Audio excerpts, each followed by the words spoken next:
नमस्कार।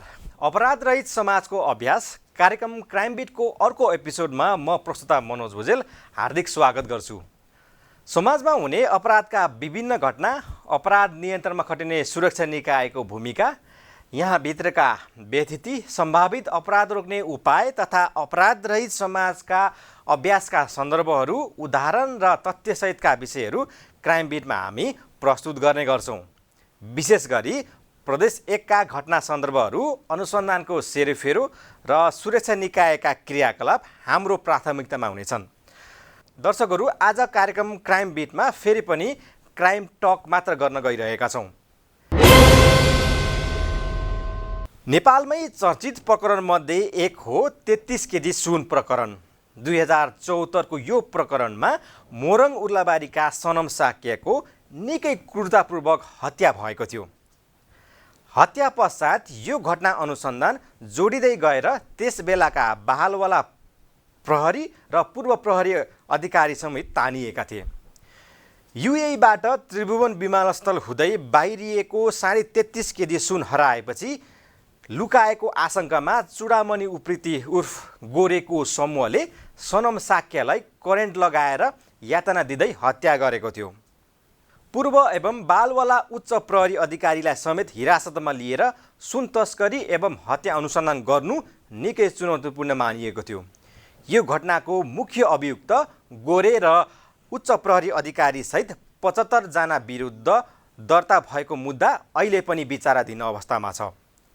जटिल अनुसन्धान मात्र होइन, प्रहरी इतिहासमा प्रहरीले प्रहरीकै विरुद्ध अनुसन्धान गर्नु परेको तिरो सत्य यो 33 केजी सुन प्रकरण बनेको थियो। त्यस समय यो प्रकरणको अनुसन्धानको नेतृत्व गरेका थिए तत्कालीन जिल्ला प्रहरी कार्यालय मोरङका प्रहरी उपरीक्षक अरुण कुमार विसीले। त्यस्तै अर्को चर्चित घटना धार्मिक दङ्गा भड्काउने उद्देश्यले भएको हिन्दू धर्मगुरु श्रीनिवासमाथिको गोली प्रहारको घटनाको अनुसन्धान गर्दै वास्तविकता पत्ता लगाउने उनै विसी थिए। विराटनगरको जतुवामा 2074 चैत्र 25 गते आयोजित सप्ताह वाचनका लागि आएका उनीमाथि गोली प्रहार भएको थियो। प्रहरीको गहन अनुसन्धानले हिन्दू राज्यको माग राखेर भइरहेको आन्दोलन सफल नभएपछि धर्मको नाममा आन्दोलन चर्काउन आचार्य श्रीनिवासले योजना बनाएर आफैलाई नै गोली हान्न लगाएको पुष्टि भएको थियो। उनै सफल अनुसन्धानकर्ता विसी अहिले डिआइजी भएर 1 नम्बर प्रदेश प्रहरी प्रमुखको रूपमा 14 जिल्लाको नेतृत्व सम्हाल्न विराटनगर आइपुगेका छन्। डिआइजी विसी पूर्वी नेपालका बारेमा निकै जानकार प्रहरी अधिकृत हुन्। प्रहरी सङ्गठनमा शालीन र भद्र स्वभाव एवं आफ्नो जिम्मेवारीलाई सफलतापूर्वक रूपमा सम्पन्न गर्न सक्ने उत्कृष्ट कार्यक्षमताकै कारण विसी अहिले 1 नम्बर प्रदेश प्रहरीको प्रमुख भएको बताइन्छ। उनी सङ्गठनभित्र आर्थिक चलखेल नरुचाउने र नगर्ने प्रहरी अधिकारीको रूपमा चिनिन्छन्। करिब 2 महिना अघि कार्यभार सम्हाल्दै विसीले अपराध अनुसन्धान, मजबुत शान्ति सुरक्षा, चोरी तस्करी, मानव बेचबिखन, लागु औषध एवं हतियार कारोबार, सीमा तथा मानव विरुद्धका सबै खाले अपराध नियन्त्रण र नागरिक प्रहरी बीचको सम्बन्ध सुधारका लागि प्रतिबद्ध जनाएका छन्। प्रहरीको सेटिङमा नेपालबाट भारत र भारतबाट नेपालतिर भइरहेको तस्करी पनि उनको कार्यकालमा रोकिने अपेक्षा गरिएको छ। आजको क्राइम टकमा यिनै प्रहरी जो अहिले 1 नम्बर प्रदेश प्रहरी प्रमुख छन् डिआइजी अरुण कुमार विसीसँग प्रदेश 1 को शान्ति सुरक्षा र समसामयिक विषयमा गरिएको कुराकानी आजको क्राइम टकमा। दर्शक, यतिखेर हामी 1 नम्बर प्रदेश प्रहरी कार्यालय विराटनगर रानी आइपुगेका छौँ र आजको कार्यक्रम क्राइम बिटको क्राइम टकको कुराकानी गर्नको निम्ति 1 नम्बर प्रदेश प्रहरी प्रमुख डिआइजी अरुण कुमार विसी हामीसँग हुनुहुन्छ। स्वागत छ डिआइजी साहब। धन्यवाद। आराम हुनुहुन्छ? एकदम ठिक छ। 2050 सालदेखि प्रहरी सेवा सुरु गर्नुभयो इन्सपेक्टरबाट। हजुर। अहिले डिआइजीसम्म आइपुग्दा लगभग 28 वर्ष प्रहरी सेवा बित्यो होइन? हजुर। कस्तो रह्यो प्रहरी सेवाको आरोह अवरोह यो प्रहरी जीवनको 28 वर्ष? अभियसली 28 वर्षको यो मेरो प्रहरी सेवाको जुन अवधि छ निकै आरोह अवरोहहरू देखा परे, भोग्यौँ हामीले। विभिन्न किसिमका तालिम सञ्चालन पश्चात 51 सालमा तालिम समापन भइसकेपछि 52 सालदेखि द्वन्द्वकालको स्थापना भएर 10 वर्ष करिब करिब त्यसैमै लाग्यौँ हामी पनि। द्वन्द्वकालमा कहाँ हुन्थ्यो? म धेरै जसो द्वन्द्वकालमा रुकुम, रोल्पा, जाजरकोट, सल्यान, किनभने हामी त्यसलाई भर्खर फ्रेस थियौँ, इन्सपेक्टरमा भर्खर आएको थियौँ। अब सङ्गठनले पनि भर्खर आएको नयाँ जोस जाँगर हुन्छ, यिनीहरूलाई चाहिँ पठाउनुपर्छ भन्ने किसिमको एउटा त्यो नीति पनि थियो। त्यस हिसाबले हामी धेरै जसो त्यति रह्यौँ। बिचमा 55 साल 56 सालमा चाहिँ हामीले एउटा तालिम गऱ्यौँ। हामीले विशेष कार्य दल भनेर जुन चाहिँ नेपाली सेनाले चाहिँ गराएको तालिम हो त्यो स्पेसल कमान्डो हो। त्यो तालिम पश्चात त झनै हामी खालि उतैतिर मात्र थियौँ। अनि द्वन्द्वकालीनको एउटा अनुभव पनि छ होइन, एकदमै ठुलो अनुभव छ, युद्धको अनुभव छ। हजुर, धेरै कुराहरू भए त्यति बेला। बाल्यकालमा प्रहरी नै हुन्छु भन्ने सोच्नु भएको थियो, त्यस्तो लक्ष्य बनाउनु भएको थियो? खासै त्यस्तो थिएन। मेरो फ्यामिली ब्याकग्राउन्डमा पनि प्रहरीतिर, नेपाली सेनातिर त्यस्तो कोही छैन। मेरो मामा चाहिँ हुनुहुन्थ्यो, पुलिसमा हुनुहुन्थ्यो। अनि त्यसले गर्दाखेरि पनि अलिकति त्यसको प्रभाव परेको चाहिँ मलाई लाग्छ। त्यति बेला हामी जब सानो थियौँ, 9, 10, 11 वर्ष, त्यति बेला मेरो मामा एसपी हुनुहुन्थ्यो। अनि उहाँ झापामा हुनुहुन्थ्यो। हामी झापामा गएको थियौँ, जाडोको समयमा घुम्न गएको थियौँ। त त्यति बेलाको त्यो प्रहरीको उहरू देख्दाखेरि चाहिँ त्यता त कता त्यता चाहिँ पसेको जस्तो लाग्छ। र जब अलि ठुलो हुँदै गएँ अनि प्रहरी बन्छु भन्ने जस्तो एउटा फिल चाहिँ भएको थियो। त्यही हिसाबले गर्दाखेरि मैले मेरो पढाइ सकेपछि पनि मैले पहिलो सुरुमै कुनै उसमा पोस्टमा अप्लाई गरेको नि प्रहरीमै हो र पहिलो पोस्टमै म प्रहरीमै आएँ। हजुर। भद्र अनि शालीन स्वभाव तपाईँको, सायद यही कारणले होला प्रहरी वृत्तमा, प्रहरी सङ्गठनमा जुनियरदेखि सिनियर प्रहरीमा औसत प्रहरीको व्यवहार तपाईँको भन्दा अलिक फरक छ। हस्, धन्यवाद। हुनसक्छ। आफ्नो अब त्यो व्यवहारमा भर पर्छ, आफ्नो कार्यशैलीमा भर पर्छ। प्रहरीको व्यवहार सदैव नागरिकलाई अगाडि राखेर गर्नुपर्छ भन्ने मान्यता छ मेरो। नागरिकले जुन किसिमको कर तिरेर हामीले जुन तलब रासन खाएका छौँ, त्यसको त हामीले मूल्य चुकाउनै पर्छ नि। त्यही कारण प्रहरी बिचमा पनि अलिकति अरुण कुमार विषीले प्रहरीको समस्या, तल्लो तहको प्रहरीको समस्या बुझ्छ भन्ने एउटा धारणा छ प्रहरीप्रति। हजुर, होइन, म जागिर अवधिमा, किनभने मैले भने 28 वर्ष करिब समाप्त भएर 29औँ वर्षमा हाम्रो रनिङ भइरहेको छ। त्यति बेला म इन्सपेक्टर भएदेखि नै, जागिर खाँदाखेरिदेखि नै प्रहरीको जुन समस्या आफूलाई पनि त पर्यो, त्यो समस्याहरू मेरो मातहतमा रहेका प्रहरी कर्मचारीहरूलाई नपरोस् भन्ने सोच चाहिँ मलाई त्यो पहिलेदेखि नै थियो। यो स्वभावले पनि एउटा प्रहरी नागरिकमा चाहिँ प्रिय हुँदो रहेछ होइन? एकदम अभियसली हो प्रहरीको व्यवहार स्वभाव, किनभने त्यो हुनु जरुरी पनि छ। त्यो प्रहरी भएर हामी प्रहरी हौँ भन्ने एउटा त्यो दम्म भयो भनेदेखि त्यो दम्मले कतै न कतै गएर बिगार्छ।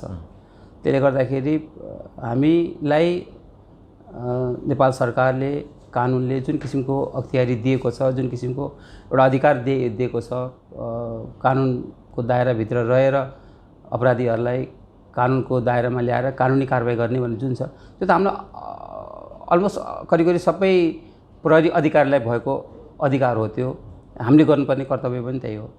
त्यो अधिकार भएपछि हामीले त्यस्ता पक्राउ गरेका, त्यस्ता जो चाहिँ इलिगल कामहरू गर्छन्, त्यस्ता मान्छेहरूलाई त ल्याएर कानुनको दायरामा ल्याउनलाई त कुनै अप्ठ्यारो छैन नि। त्यसको साथसाथै हामीले दम्ब किन देखाउने त, त्यो जरुरी छैन। एउटा नागरिकप्रति एकदम मलाई त के लाग्छ भने, अब जस्तो भन्नु कुनै ट्राफिक प्रहरीले कुनै सवारी साधन अथवा ट्राफिकका नियमहरू गल्ती गरेका छ भनेदेखि उसले कानुन बमोजिम गर्नुपर्ने जरिवाना दण्ड त त्यो नेचुरली उसले गरिहाल्छ। तर त्यसको बावजुद पनि उसलाई ल्याएर 2 घन्टा त्यत्तिकै ल्याएर रोकिदिने, अनि त्यसपछि अपशब्दहरू बोलिदिने, त्यो गर्नु जरुरी छैन। किनभने एउटा मान्छेलाई एउटा कारबाहीको सजाय त एउटै हुनु पर्यो नि, 2टा हुनु जरुरी छैन जस्तो लाग्छ। त्यही भएर म मेरो प्रहरीहरूलाई, तपाईँलाई गर्नुपर्ने कानुनले दिएको अधिकार प्रयोग गर्नुहोस्, तपाईँहरूले अपशब्द बोल्नुपर्ने, दुर्व्यवहार गर्नुपर्ने जरुरी छ होइन। उहाँलाई त्यही एउटा कानुनको सजायलाई नै उहाँहरूले जुन भागी बनाउनुहुन्छ त्यो नै पर्याप्त छ जस्तो लाग्छ मलाई। मेरो भनाइ चाहिँ त्यही हुन्छ मेरो प्रहरी कर्मचारीहरूलाई, र मैले हरेक ठाउँमा गएर गर्ने निर्देशन पनि त्यही नै हुन्छ। पूर्वको अनुभव चाहिँ यहाँसँग निकै लामो रहेछ। जस्तै इन्सपेक्टर हुँदाखेरि इलाम, डिएसपी हुँदाखेरि सङ्घसभा र इलाम, त्यस पश्चात एसपी भए पश्चात मोरङमा यहाँले आफ्नो कार्यकाल बिताइसक्नु भएको रहेछ होइन? हजुर। मोरङ बस्दा तपाईँले गरेको दुईवटा घटना जो अलिकति चर्चित थिए, श्रीनिवास गोलीकाण्ड र 33 केजी सुन प्रकरणको अनुसन्धान, यो अनुसन्धान सफल रूपमा यहाँले अनुसन्धान गर्नुभएको थियो। त्यो क्षणको चाहिँ पूर्वको प्रहरीको कार्यरत रहँदाखेरिको अनुभव र यो मोरङका यी घटनाहरू चाहिँ कसरी सम्झिनुहुन्छ? म मेरो जागिरको 28औं वर्ष पुरा भइसकेको छ मेरो प्रहरी जीवनमा। त्यसमा 10 वर्ष त मैले भनिहालेँ यहाँहरूलाई, द्वन्द्वकालकै अवस्थामा बित्यो। विभिन्न स्थानमा प्रभावित क्षेत्रमा गयौँ। त्यति बेला मर्ने बाँच्ने ठेगान थिएन, त्यति बेलाको अर्कै एउटा अवस्था थियो।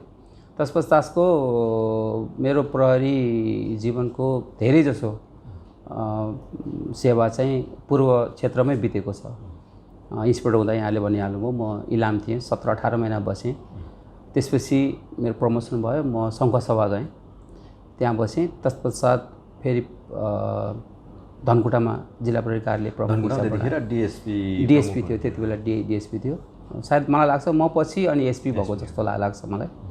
र तत्पश्चात म फेरि मोरङमा एसपीको हिसाबबाट कार्य गर्ने मैले अवसर पनि पाएँ र मलाई चुनौती पनि रह्यो। मोरङको त्यो 1 वर्ष चाहिँ निकै चुनौतीपूर्ण अवस्थामा मैले बिताएँ। सुरुमा म आएको 2-3 दिनमै ठुलो बाढी आयो। 74 सालको बाढी जुन थियो, साउन महिनाको बाढी, त्यसमा 18-20 जना नागरिकहरूले ज्यान गुमाउनु पनि भएको थियो। त्यो सकिँदा नसकिँदै चुनावको फेरि अर्को लहरो थियो। त्यो चुनाव पनि टफ थियो अलिकति, विभिन्न किसिमको राजनैतिक हिसाबले र विप्लवका त्यति बेलाका उहरूले गर्दाखेरि पनि अलिकति चुनौतीपूर्ण थियो। सम्पन्न गऱ्यौँ राम्रोसँग। तत्पश्चात धेरै घटनाहरू घटे मोरङमा। त्यति बेलाको घटनाहरू सम्झिँदा अहिले पनि लाग्छ कसरी गऱ्यौँ होला जस्तो लाग्छ। माथि नै पनि अनुसन्धान गर्नुपर्ने अवस्था। एकदम हजुर। त्यति बेला यहाँले भन्नुभयो 33 किलो जुन सुनकाण्ड, सनम साक्य हत्याकाण्डको दियो थियो, त्यसको अनुसन्धान गऱ्यौँ हामीले। त्यसमा नेपाल सरकारबाट, गृह मन्त्रालयबाट समिति नै गठन भएको पनि थियो। उहाँहरूसँग सहकार्य गर्दै हामीले कार्य सम्पादन गऱ्यौँ। त्यसमा हामीले प्रहरी कर्मचारीहरू समेतलाई चाहिँ अनुसन्धानको दायरामा ल्याउनुपर्ने अवस्था भएको हिसाबले ल्याएर करिब मलाई लाग्छ 77-78 जना जति प्रतिवादी बनाएर हामीले मुद्दा दायर गरेका थियौँ। मुद्दा अझ पनि त्यो विचाराधीनमै रहेको छ, अझ फैसला भइसकेको छैन। त्यस्तै श्रीनिवास श्री 108 श्रीनिवास महाराज हुनुहुन्थ्यो। उहाँको चाहिँ एउटा सप्ताहको कार्यक्रममा उहाँलाई गोली हानिएको अवस्था थियो यहीँ मोरङको जतुवामा। करिब 12-1 बजीतिरको घटना हो त्यो। त्यो घटनामा हामीलाई ठुलो एउटा डर थियो, साम्प्रदायिक दङ्गा हुन्छ कि भन्ने हामीलाई एकदमै ठुलो। त्यसलाई कसरी चाहिँ यसलाई मिनिमाइज गर्ने र यो अनुसन्धान कसरी चाँडो सक्ने र कसरी चाहिँ यसको फाइन्ड आउट गर्ने भने ठुलो समस्या, चुनौती पनि थियो त्यति बेला हामीलाई। किनभने श्रीनिवास सरलाई गोली लागेको अवस्थामा छ। अब त्यति बेला सडकमा आन्दोलन अवस्था आइसकेको थियो। त्यति बेला हिन्दू वादीहरूले, हिन्दू गर्नेहरूले चाहिँ यो चाहिँ अन्य धर्मको मान्छेहरूले गराएको हो भन्ने हिसाबले चाहिँ मलाई लाग्छ इटरीमा र मोरङमा 1-2 ठाउँमा त जुलुसहरू पनि निस्के। तर त्यति बेला जुन यहाँको राजनैतिक पार्टी, जुन किसिमको यहाँको नागरिकहरू र पत्रकार मित्रहरूले जुन सहयोग गरे, त्यसको लागि त म कहिले पनि बिर्सिन सक्दिनँ। जुन हिसाबले हामीले उहाँहरूलाई सम्झायौँ, हामी यो फाइन्ड आउट गर्छौँ, कुनै पनि हालतमा गर्छौँ भनेर हामीले उहाँहरूलाई आश्वासन र एउटा मैले चाहिँ म गर्छु यो, म बस्नु जाल्छु भनेर हिसाब गरेको थिएँ। मैले सकेँ पनि त्यो। तत्पश्चात त्यो फाइन्ड आउट्समा धेरै कुराहरू निस्के पनि अन्तिममा श्रीनिवास महाराजले नै त्यो गराउन लागेको भन्ने कुरो त्यो प्रमाण पनि हामीले फेला पार्यौँ। तत्पश्चात हामीले चाहिँ उहाँलाई काठमाडौँबाट हामीले ल्यायौँ। उहाँ चाहिँ दिल्ली जाँदै हुनुहुन्थ्यो त्यति बेला र अब यदि हामीले उहाँलाई ल्याएर यो कुराहरू फाइन्ड आउट नगरेको अवस्थामा यो अझै बिचमा रुमलेर रहन्छ, गाँजेमाझे हिसाबबाट रहन्छ भन्ने हिसाबले चाहिँ अनि हामीले उहाँलाई काठमाडौँबाट यहाँ झिकाएर उहाँहरूसँग अनुसन्धानका सबै प्रक्रिया पुरा गर्दा करिब त्यो कुरा खुल्न आएको हो। र तत्पश्चात मेरो यहाँको यो जुन बसाइ जुन किसिमको मोरङको कार्य थियो, मलाई लाग्छ त्यसले गर्दाखेरि पनि होला म यहाँबाट प्रमोसन भएर गएँ। म यहाँबाट प्रमोसन भएर एसएससी भएर म प्रहरी प्रधान कार्यालय गएको यहाँबाट। पर्फर्मेन्स राम्रो भएको थियो मोरङमा, त्यस कारण पनि बडुवामा हुनसक्छ। यस कारण पनि अब तपाईँको प्रहरी करियर पूर्वमा बढी बित्यो, यस कारण पनि अब प्रदेश प्रहरीको कमान्ड सम्हालिरहँदाखेरि प्रदेश प्रहरीको कमान्ड सम्हाल्न अब त्यति मुस्किल नहोला कि? मलाई लागेको छैन। म आएको करिब 2 महिना भयो र म 3 वर्ष यो बिचमा म 75 को जेठमा यहाँबाट गएको हो। त्यसपछि डिआइजी प्रमोसन भइसकेपछि पनि मैले पहिलो प्रायोरिटी चाहिँ म पूर्वै जान पाऊँ भनेर मैले आफ्नो अब हुने नहुने आफ्नो ठाउँमा थियो, तर मैले चाहिँ मेरो सङ्गठन प्रमुखलाई त्यो हिसाबले मैले राखेको थिएँ। त्यसको दुईवटा कारण थियो। एउटा कारण म मेरो जागिरी अवधिमा मैले भने 4-5वटा मैले पूर्वको जिल्लाहरूमा कमान्ड सम्हालिसकेका थिएँ, त्यसले गर्दाखेरि पनि मलाई सहज हुन्थ्यो एउटा कुरा। अर्को कुरो म भर्खरै मोरङबाट गएको हिसाबले गर्दाखेरि पनि मलाई अहिले तत्काल अन्य प्रदेशमा गएर त्यहाँको वस्तुस्थिति बुझ्नलाई जुन गाह्रो हुन्थ्यो त्यो आएर मलाई यहाँ 1 नम्बर प्रदेशमा आएको अवस्थामा त्यो सहज हुने भएको हिसाबले गर्दा हुन त आखिर त काम जहाँ पनि गएर गर्नुपर्ने अवस्था, तर 2 महिना 3 महिनाको जुन मलाई बुझ्ने समय जुन थियो त्यो मलाई खर्च गर्नु परेन मोरङ 1 नम्बर प्रदेश आइसकेपछि। त्यसले गर्दाखेरि काम गर्न सहज हो। मैले विभिन्न यहाँका नागरिक, यहाँका राजनीतिक पार्टीका सदस्यज्यूहरू र पत्रकार मित्रहरू उहाँहरूलाई मैले बुझिसकेको छु। उहाँहरूको त्यसले गर्दाखेरि पनि मैले कसरी काम गर्दा मलाई सहज हुन्छ र मैले कसरी गर्नुपर्छ भन्ने कुरो मैले त्यो एउटा मनस्थिति बनाएर यदि म त्यहाँ गएँ भने त्यो हिसाबले गर्छु भन्ने एउटा मेरो सोच थियो। सङ्गठनले गृह मन्त्रालयले बतायो मलाई, त्यही हिसाबले म फेरि आएँ र 2 महिना करिब अब सकिसकेको छ। त्यो हिसाबले मैले आफ्नो काम थालनी गरेको छु। अब हेरौँ कति सक्सेस हुन्छ। तर एउटा हिडन सिक्रेट, पूर्वमा आउनु एउटा डिआइजीको लागि एउटा स्वार्थको कुरा गरौँ। हजुर, त्यसमा केही स्वार्थ जस्तै खुला सीमाको सुनसरी, मोरङ, झापा, इलाम लगायत चाइनासँग जोडिएका सङ्घसभा यी ताप्ले जुन जिल्लाहरू को कारण पनि एउटा डिआइजी एउटा औसत अन्य डिआइजी जस्तो एउटा स्वार्थको लागि, एउटा कमाउनको लागि पनि एउटा प्रदेशको एउटा डिआइजी पद उपयुक्त हुन्छ भन्ने एउटा चर्चा परिचर्चा हुन्छ कि? हजुर, प्रदेशमा आउने डिआइजी चाहिँ अलिकति थोरै कमाउ आर्थिक उसमा गर्नु भने होइन। एउटा कुरा यहाँलाई म के जानकारी गराउनु चाहन्छु, त्यो आफ्नो आफ्नो स्वभाव हो। हेर्नुहोस् होइन, अब डिआइजी भएर कुनै पनि प्रदेशमा गयौँ भनेदेखि त्यो ठाउँमा अरू ठाउँमा पनि त यस्ता किसिमका सीमा क्षेत्रहरू छन्, विभिन्न किसिमका गतिविधिहरू हुन्छन्, आर्थिक गतिविधिहरू हुन्छन्, राजनैतिक गतिविधिहरू हुन्छन्, अपराधिक गतिविधिहरू हुन्छन् होइन। तर 1 नम्बर प्रदेश मात्रैलाई त्यसरी आक्षेप लगाउनु चाहिँ गर्दा अन्याय हुन्छ जस्तो लाग्छ मलाई। अरू प्रदेशहरू गएको भने अरू प्रदेशहरूका अवस्थामा पनि ती कुराहरू यथावत छन्। तर मैले अघि पनि भने आफ्नो एउटा सिद्धान्त हुन्छ होइन, एउटा आफूले मैले के गर्नुपर्छ त्यो ठाउँमा र सङ्गठनले मलाई जुन विश्वासले पठाएको छ त्यसलाई मैले कसरी कायम राख्नुपर्छ त्यो चाहिँ म सोच राखेर आएको छु। 1 नम्बर प्रदेश नभए पनि अन्य जुनसुकै ठाउँमा मलाई कमान्ड सम्हाल्न दिएको भए पनि मलाई कुनै किसिमको गुनासो हुँदैन थियो। तर मलाई खोजेको र मैले अघि पनि भने मलाई यो ठाउँमा गयो भने मैले अलिकति काम सहज हिसाबमा गर्न सक्छु कि, र मैले त्यहाँ विगतमा मैले जुन किसिमले मेरो प्रहरी कार्यहरू सम्पादन गरेर आएँ त्यसले गर्दा अब डिआइजी भएर त्यहाँ जाँदाखेरि अझ मलाई सहज हुन्छ र म त्यसलाई अझ नियन्त्रण गर्न सक्छु कि भन्ने हिसाबले मैले 1 नम्बर प्रदेश रोजेको। आर्थिक हिसाबबाट यत्रो 28 वर्ष जागिर खाइयो होइन, त्यसरी अहिलेसम्म कहीँ म त्यसरी आर्थिक उसमा परेको भनेर कसैले औँला उठाउन सकेको छैन। र अब 2 वर्ष छ, यो पक्कै पनि हुँदैन। यहाँलाई म यो पनि गर्न चाहन्छु। र मैले यो ठाउँमा देखेका विकृतिहरू हटाउने हो र मेरो सोच पनि त्यही नै छ। नामाकरण हुन नसकेको हाम्रो प्रदेश 1 को प्रहरी कमान्ड सम्हालिरहँदाखेरि तपाईँको प्रमुख प्रतिबद्धता आर्थिक पारदर्शिता र निष्पक्ष अपराध अनुसन्धान हैन? एकदम हो। म यहाँ आइसकेपछि मैले केही पत्रकार साथीहरूलाई मैले आमन्त्रण गरेको थिएँ र मेरा केही त्यस्ता प्रतिबद्धताहरू मैले जाहेर पनि गरेको थिएँ। 4-5 वटा प्रतिबद्धताहरू छन् जुन म त्यसमा लागि पनि राखेको पनि छु। यहाँले जुन भनिहाल्नु, आर्थिक पारदर्शिता हुनैपर्छ। अपराधिक गतिविधि जुन हुन्छ सीमा प्रहरी क्षेत्रमा देखिएका र त्यसबाट हुने घटनाहरूको निष्पक्ष अनुसन्धान हुनैपर्छ।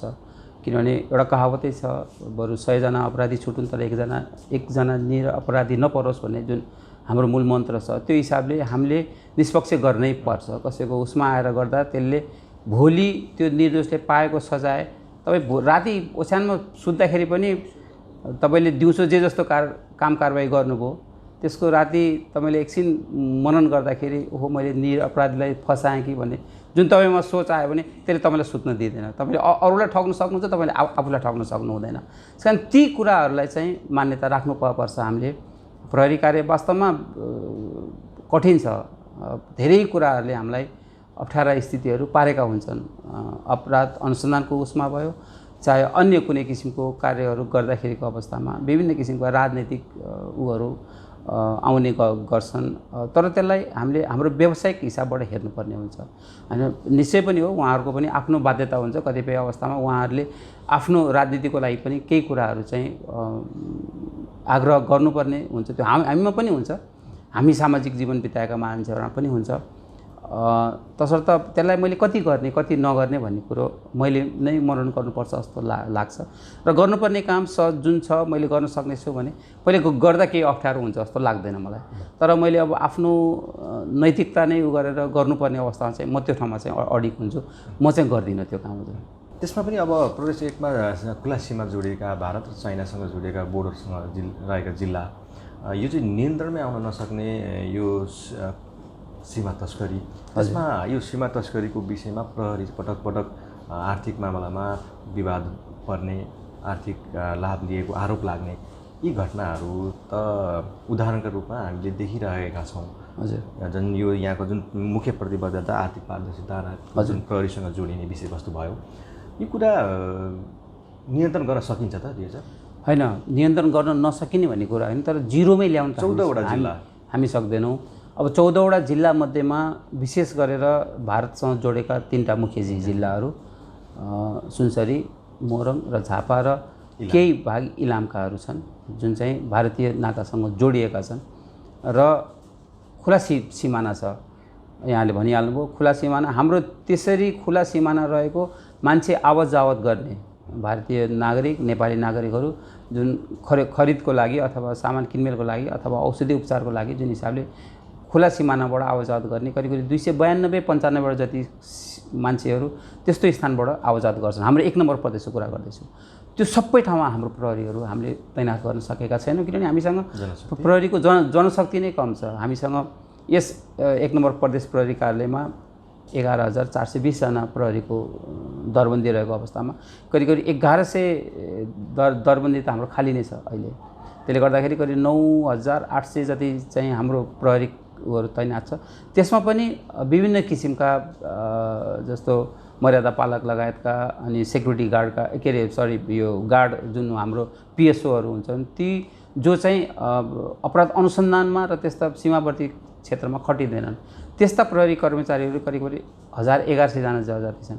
जसले गर्दाखेरि हाम्रो प्रहरी फिल्डमा खटिने भनेको त मलाई लाग्छ 7,000 जति, 7-8,000 भन्दा बढी छैन। त्यत्रो खुला सिमाना छ। यो खुला सिमानामा हाम्रो सीमा प्रहरी चौकीहरू छन्, तथापि हामी सबै त्यस्तो नाकाहरूमा पुग्न सकेका छैनौँ। चोरी पैठारी निकासी हुने गरेको छ, त्यो म पनि मान्दछु। तर मैले मेरो प्रतिबद्धता र मेरो प्रहरीको उसबाट मैले त्यसको जिम्मेवारी लिएर मैले त्यसलाई न्यून से न्यून चाहिँ गर्नै पर्छ भन्ने मेरो मान्यता छ। त्यही हिसाबले जिल्ला प्रहरी प्रमुखलाई पनि मैले त्यही हिसाबले मैले कार्यादेशको हिसाबबाट निर्देशन दिएको छु मैले।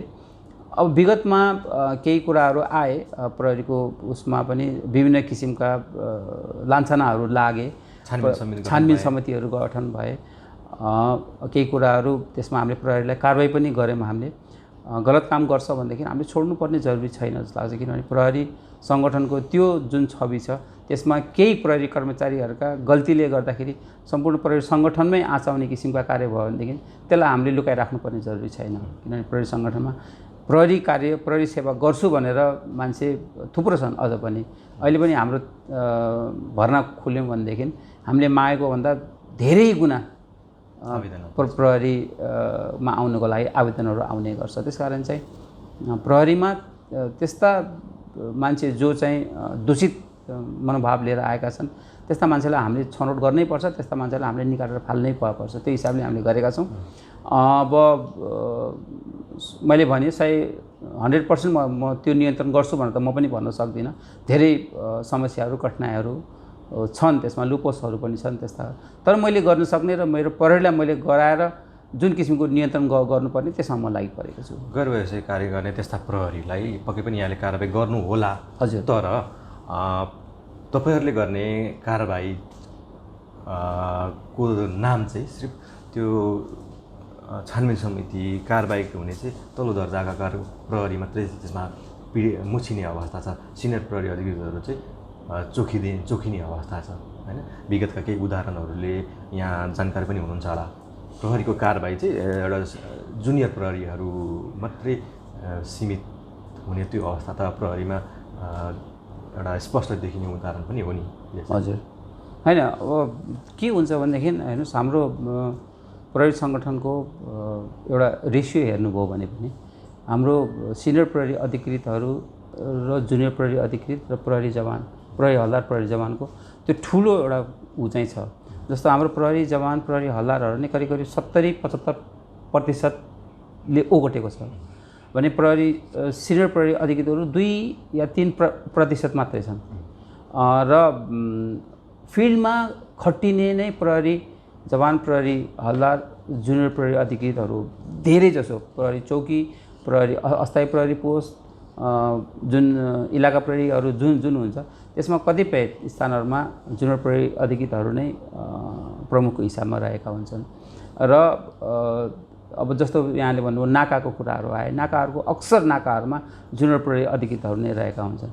र फेरि बदमासी पनि त्यही ठाउँमा हुने भएको हुनाले गर्दाखेरि सिनियर प्रहरी अधिकृतको दायित्व चाहिँ हुन्छ, नैतिक दायित्व उनीहरूले जिम्मेवारी वहन गर्नै पर्छ, किनभने हामीले खटाइसकेपछि त्यसको नैतिक जिम्मेवारी त हामीले लिनु पर्यो नि त। प्रहरी कर्मचारी हाम्रो आफ्नो स्वार्थ अनुकूल अलि सिनियर प्रहरीले चाहिँ आफ्नो स्वार्थमा पैसा उठाउनको लागि पनि त्यसरी परिचालन भएको त्यसरी परिचालन भएको छ भने त म कारबाही गरिहाल्छु। हेर्नुहोस्, त्यसमा मेरो कुनै कम्प्रोमाइज हुँदैन होइन। जस्तै अब जिल्ला प्रहरी प्रमुखहरूले कतिपय स्थानमा अब भनौँ न, जस्तै जिल्ला प्रहरी कार्यालय मोरङमा मलाई लाग्छ करिब 1100-1200 जति प्रहरी कर्मचारीहरूको ऊ छ। त्यसमध्येमा उहाँको जुन चौकीहरू जुन सीमामा रहेका प्रहरीहरूको जुनियर प्रहरी अधिकृतहरूलाई नै उहाँले नै आफैले मात्रै खटाउनु पनि होइन, किनभने हामी पनि यहाँबाट मोनिटर गरेर आएका हुन्छौँ। त्यस्ता बदमासी गरे भनेदेखि हामीले उहाँहरूलाई नबनिकन पनि हामी चेन्ज गर्न सक्छौँ, त्यस्तालाई ल्याएर कारबाही गर्न सक्छौँ हामी। मतलब तपाईँको कार्यकालमा त्यस्ता गैर व्यवसायिक गर्ने प्रहरी एकदमलाई कारबाही गर्नु पर्दाखेरि तपाईँ फुली हेर्नुहुन्न होइन? म हेर्दिनँ, म त्यो हेर्नु जरुरी पनि छैन, किनभने ठुलोले गरेको अपराध चाहिँ अपराध होइन भन्ने मलाई मनस्थिति राख्यो भने त कसरी काम गर्न सकेला र? अपराध त अपराधै हो नि, जसले गरे पनि अपराधै हो। त्यसकारण चाहिँ त्यो हिसाबले मैले हेर्न सकेँ भनेदेखि मलाई लाग्छ त्यो न्याय पनि हुन्छ। त्यो जस्तो पनि क्राइम बिटमा छौँ, क्राइम बिटमा एउटा छोटो व्यापारिक विश्राम लिन चाहन्छौँ।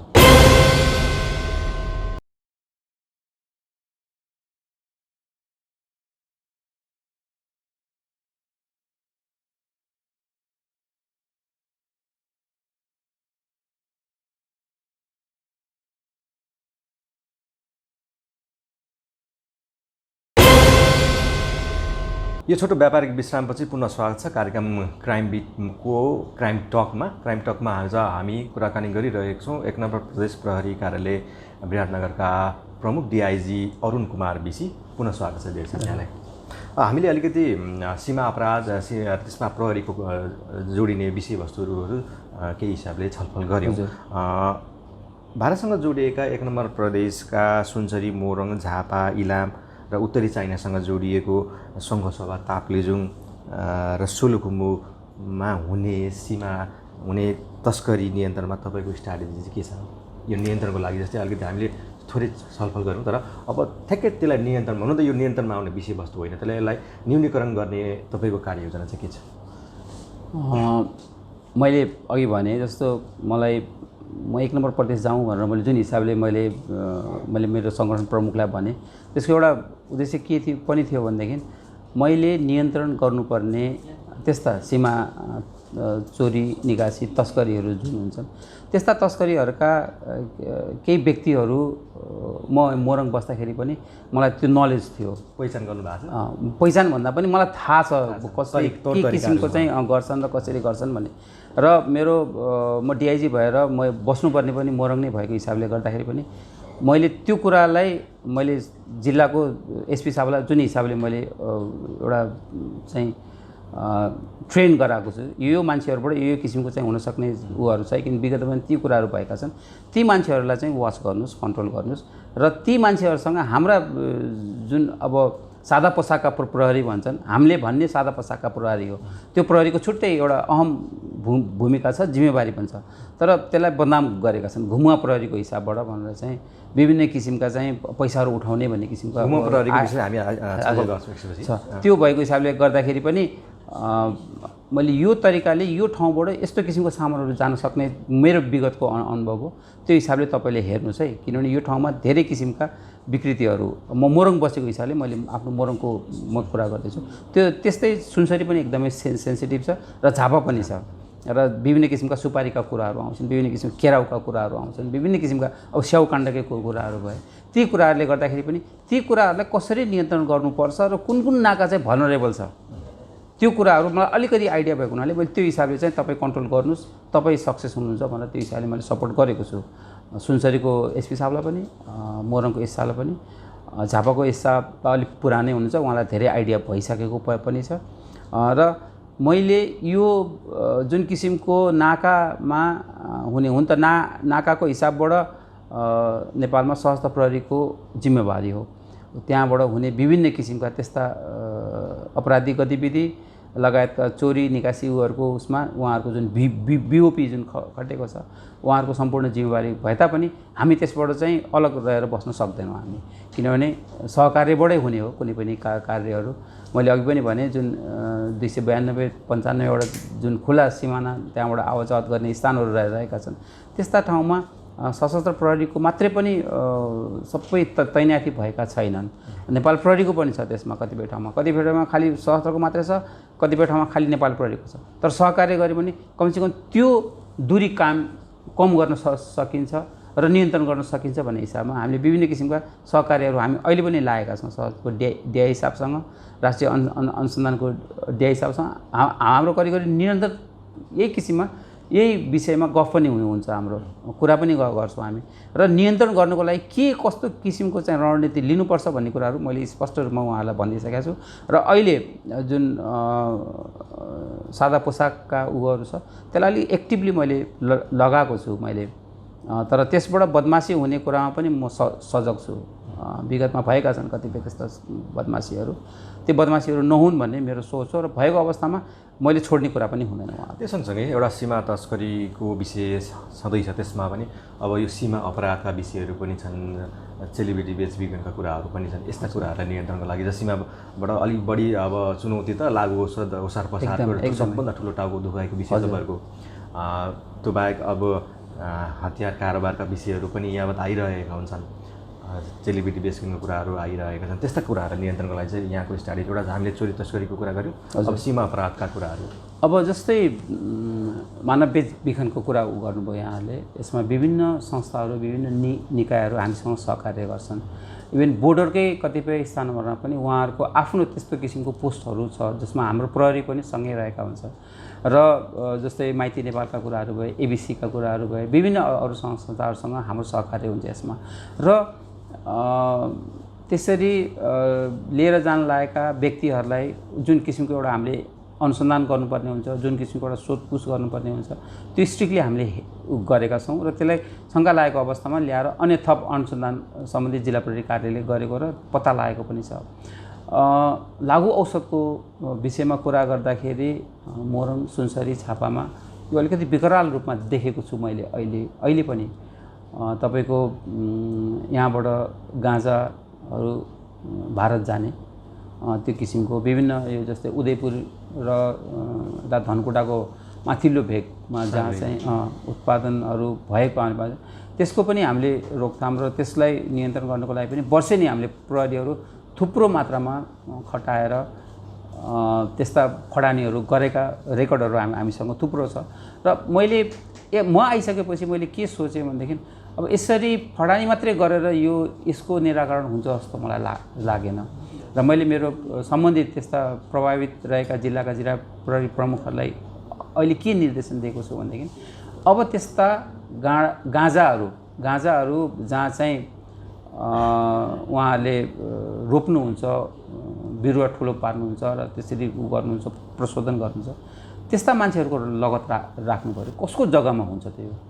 किनभने पोहोर पनि त्यही जग्गामा थियो, आज पनि त्यही जग्गामा छ, भोलि पनि त्यही जग्गामा हुन्छ। अझ बढी ताप्लेजुङ यो धनकुटा साइडमा त एकदम व्यावसायिक रूपमै पनि गरेको पनि पाएका छौँ। व्यावसायिक खेती भइरहेको र अब चाहिँ हामीले के भने अब त्यो उत्पादन गर्ने, बेचबिखन गर्ने, सेवन गर्ने जुन छ त्यसमा हामीले अहिले चाहिँ खालि बेचबिखन गर्ने र सेवन गर्नेहरूलाई हामीले कारबाही गर्छौँ, तर उत्पादन गर्नेहरूको हकमा चाहिँ हामीले त्यत्तिकै खालि फडानी गरेर छोडेको मात्रै अवस्था छ।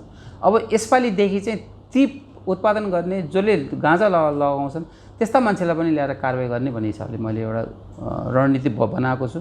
र अहिलेदेखि नै जब अहिले बिरुवाहरू चाहिँ उहाँहरूले अहिले लगाउने अवस्थामा छ, कसको जग्गामा त्यस्ता बिरुवाहरू चाहिँ लगाएका छ त्यसको चाहिँ रेकर्ड तिमीहरूले राख्ने आफ्नो जिल्लामा र नियन्त्रण गर्दै जाने र त्यस्ता मान्छेलाई पनि पक्राउ गर्ने। किनभने हामीसँग त्यो अधिकार छ, उत्पादन गर्ने मान्छेलाई पनि हामी कारबाही गर्न सक्ने त्यो ऐन नियमै भएको हिसाबले गर्दा अब हामी उहाँहरूलाई चाहिँ त्यो हिसाबले अब नछोडौँ भन्ने हिसाबले चाहिँ हामी लागि परेका छौँ। यसपालि हामी कारबाही गर्छौँ त्यस्ता मान्छेहरू जहाँ चाहिँ हामीले गएर फडानी गर्छौँ त्यहाँ त्यो उत्पादन भएको त्यो जग्गा कसको त्यो मान्छेको निर्कोल गरेर त्यस्ता मान्छेलाई पनि हामीले कारबाही गर्ने रणनीति लिएका छौँ हामीले। अब अर्को कुरो जस्तो लागु औषधका कुराहरू जुन भारतबाट यता आउने औषधिजन्य मनोदीपकहरू जुन हुन्छ, जस्तै सुईका कुराहरू भए, ट्याब्लेटका कुराहरू भए, खैरो हिरोइनको पनि एकदम खैरो हिरोइन, ब्राउन सुगरका कुराहरू भए, यो पछिल्लो आर्थिक वर्षबाटै म हेर्दै आएको छु त्यसको ट्रेन्ड बढेको छ अलिकति र हाम्रो मुद्दाको दर्ता पनि देशमा बढेको हामीले पाएका छौँ। हामीले यसलाई कसरी नियन्त्रण गर्ने भन्ने हिसाबमा वास्तवमा एउटा यो हाम्रो एउटा टाउको दुखाइको विषय पनि हो यो। किनभनेदेखि उता खुला सिमाना छ, खुला सिमानाबाट उहाँहरू इजिली एक्सेस छ उता इन्डिया जाने र भारतमा त्यो किसिमको बिक्री वितरणमा कुनै रोक लागेको हामीले पाएका छैनौँ हामीले। र उहाँ खाइसकेपछि त्यो हिसाबले चाहिँ उहाँहरूले लुकाएर ल्याउने गरेको र धेरै परिणाममा हामीले चाहिँ त्यो बरामद गरेका पनि छौँ।